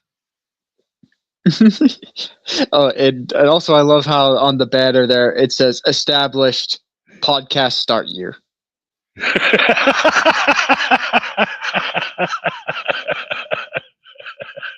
Not the year, just the description of the year. This is where the year that we started would go if we remembered what year that was. All right, we're gonna go to number 2 here. Okay. Okay, still train. Once again, same fucking design. I'm saying no. I don't want a train on our shirt. I don't. Yeah, no to the trades. Why trades? I don't know. This one is objectively better, I guess. I like the character designs more, and I also just prefer black t-shirts. But and also established podcast start year. That's still the same. So it's basically the same Rick is shirt. telling me. Rick is telling me he goes, autistic people like t-shirts and autistic people buy shirts, and I'm like, I don't think so. Okay. Well, Rick, you're not wrong about that, but I would like to know what percentage of our audience is actually autistic and likes trades. What else we got? We got more train shirts. There was just a train. It's not even us. Now you're just being a smartass, Rick. Yeah, we removed the train. Not. That was literally the one thing that you could have possibly removed to get a positive review out of this, and you took us out of it. Yeah. I like how it says limited edition. Yeah, it's very limited. There's going to be 0 of these. Yeah. No one is. Yeah, it's very limited edition because there's going to be a box of them. It's going to show up at my place, and I'm going to burn them. I would not want anybody wearing this stupid shirt. It makes no sense. No, it just makes no sense at all. A Smith likes the gray one. He likes the train. All right, we got just 2 more, and we'll get out of here tonight. I think we've tortured our audience enough. Is it another train? It better not be. Please, not a train. What else you got? Anything? Okay, so not a train. Looks like New York City or something like a big city in the background. Rick says Rick says it's Gotham City. Oh, I see. We got the Batman symbol on our chest. To Okay. tie the Batman in with the show. Yeah. Okay, I get that. But why are we cheetahs? That's what I want to know. Why are we cartoon cheetahs? He says, Rick says cheetahs are cool. Well, maybe dogs think cheetahs are cool, but I don't. I mean, okay, I guess. I mean, I'm not against it, but I'm not entirely for it either. Like, I mean, at least it looks cool. You know? Looking back at the last T-shirt, it said no chairs in it. No chairs. Like, oh yeah, you're right. It said CHARES. Yeah, charis in it. Charis. No cherries in it. No cherries. Once again, established podcast start year. Established podcast start year. Limited edition podcast. Now I'm looking at it on the big monitor. I didn't notice that we were wearing Batman shirts. Yeah, we have Batman shirts on the shirt. I tell you what, though, those cheetahs do look stoned. Yeah, they do look properly stoned, which is why I will give it the pass. It's just like it gets the point across. You know, it sucks too for a cheetah. You have to cut your baseball cap and stick your ears out the side. Oh yeah, you're right. The face is or the ears are poking out of the hat. That makes no sense. And for some reason, the cheetah has a human white hand. We don't know. Yeah, there's a lot of things I could critique about this, but compared to the other three, this is the best one so far, I think. Yeah, I think so too, but I am going to say no on all designs. Personally, I don't know about you if you found something you liked in this, but yeah, if any of you actually would want to purchase and wear this shirt, first of all, why? Second of all, send your explanation to Johnny at Marijuana Happy Hour on X. Yeah, so you guys want to come back next week for the album release party. Album? Yeah. What album? Got an album coming out. Our album. Our album? That's coming out next week? Coming out. It's got 8 songs on it. Ooh. All AI intros that we've used for Two Stoned. Cool. All right. You can go online. You can order your record starting next week. So more news on that. T-shirts a bust. Maybe I'll have an artesian beer later. Craft beer. Yeah, craft beer. I'll stick with the Miller. Yeah. Some gooning footage for you geeks out there. Yeah, there you go, Kick. That's kind of hard to deny. Yeah, there you go, Kick. You get your little bit of gooning session in. All right. You bunch of freaks. I don't know how we did this show this quickly tonight. You know, every once in a while these things just go, and yeah, we lose track of time. Other times it's a struggle to get to 2 hours. I know, we're almost coming up on 3. We just went down so many fucking random rabbit holes and tangents, which is why I love doing this show. You never know what we're going to talk about. Sometimes it'll be absolutely nothing, and then other times we go down a crazy-ass rabbit hole of me dropping some bad knowledge for Johnny, and vice versa. Yeah, you guys can listen to the replay, of course, tomorrow on YouTube and Rumble and Kick and Twitch. No, not Twitch. Twitch is one and done. Yeah, we can check that out. Of course, check out MHH Johnny's Picks. And why am I doing this? Rick, you know, we pay you to at least get us off, to at least run the credits for us. Where are you, fucking dipshit? Yeah, we're on the mic doing the show. We have you pop on the mic for one fucking thing. I even wrote the goddamn script for you. Hey, producer Rick here. Just wanted to say thanks for watching and listening to the MHH Network, to all our followers, haters, and occasional viewers. Be sure to like, comment, and follow, as if you don't already know how the internet works. Want to see more? Of course you do. Look up Johnny and Marco using the tags on screen. Podcasts, Let's Plays, music, and more. Thanks again for watching, and we will see you next time. Okay, Johnny, let's go home. Big shout out tonight, of course, a Third Mike Pause Reality, Mr. Duggar and A. Smith. Thank you for helping us stoners stay on track and, helping us out with some material. You guys are awesome. If it wasn't for you guys, me and Marco wouldn't have anything to talk about. So thanks for literally helping and producing our show tonight. You guys are our show producers, and we read and do everything you guys give us. Thank you for your great material, and thank you for hanging with us, guys. Honestly, hanging out with you guys is a blast. You're cool. You guys get it. You're not nasty. Awesome dudes. Yeah. Solid dudes. Yeah. That's one thing I always appreciate about the people that listen to our podcast is, as far as I could tell, the people who return for the podcast, like the casual people or the first time viewers, like, okay, whatever. But the people who stick around, they're very chill, very easy to talk to. And that's something I very much appreciate.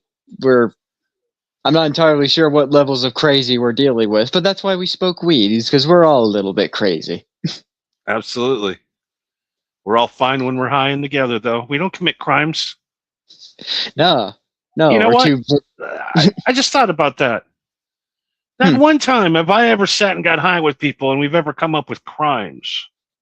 We come up with businesses, legitimate shit, but not crimes. But you never sat down, smoked a joint, and went, we could probably hit that gas station real quick. Absolutely. That's never happened to me before. Yeah. Now that you mentioned it. Never. Where in the hell did this clip come from?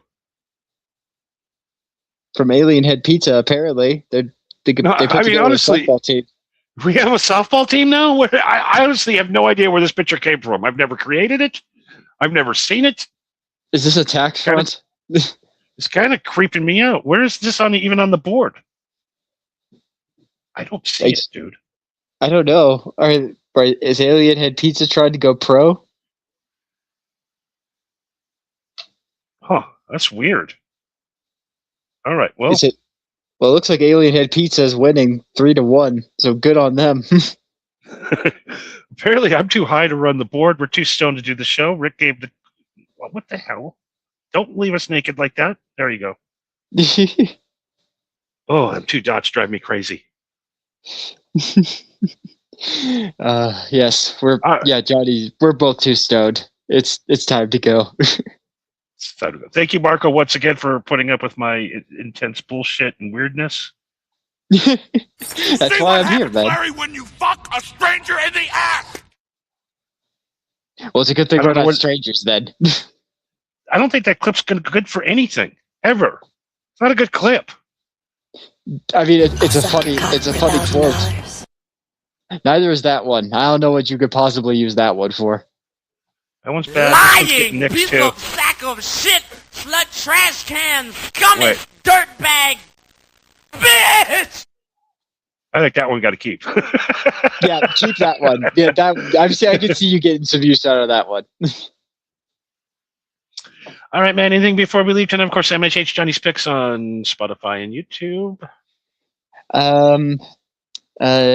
No, just follow us on the socials, like Rick said, and don't forget next Monday, 10 p.m. Pacific Standard Time. Me and Johnny will be playing Batman: Arkham City, and follow me on Twitch for more of our streams where we play, games like Batman, and also follow me on YouTube for our compilation videos of me and Johnny playing Mass Effect and Dead Space.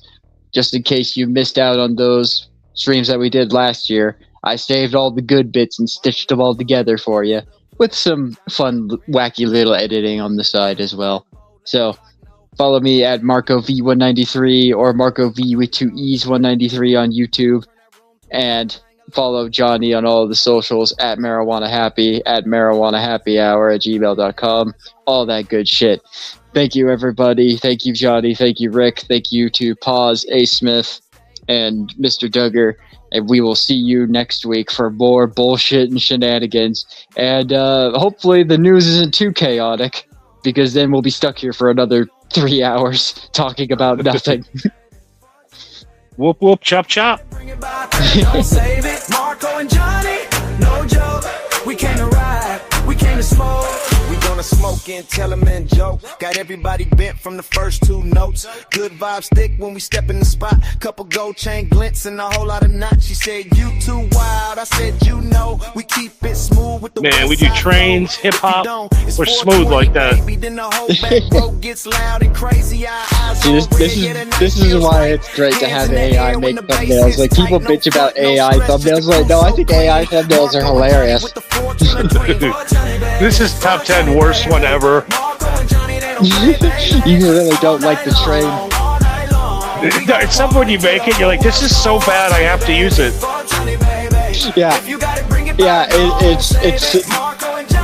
it's like, it's just good enough that it looks professional, but the more you look at it, you're like, wait, what the fuck is this? It makes no sense. No. Marco in the front, Johnny got your back when the morning tries to creep in. Look at cheetahs. Still up, still laughing, still don't go. 420, baby, 420, baby, 420, baby. I tell her, I go, listen to the shows. Tell me what you think. So AI thinks we like trains, weed, and fades. Haircut fades. Well, to be fair, I don't think AI even knows what we look like, so it's working with what it knows. I'm also surprised that it hasn't depicted us as like 70s hippies with like tie-dye shirts and tinted glasses. Oh, wait till next week.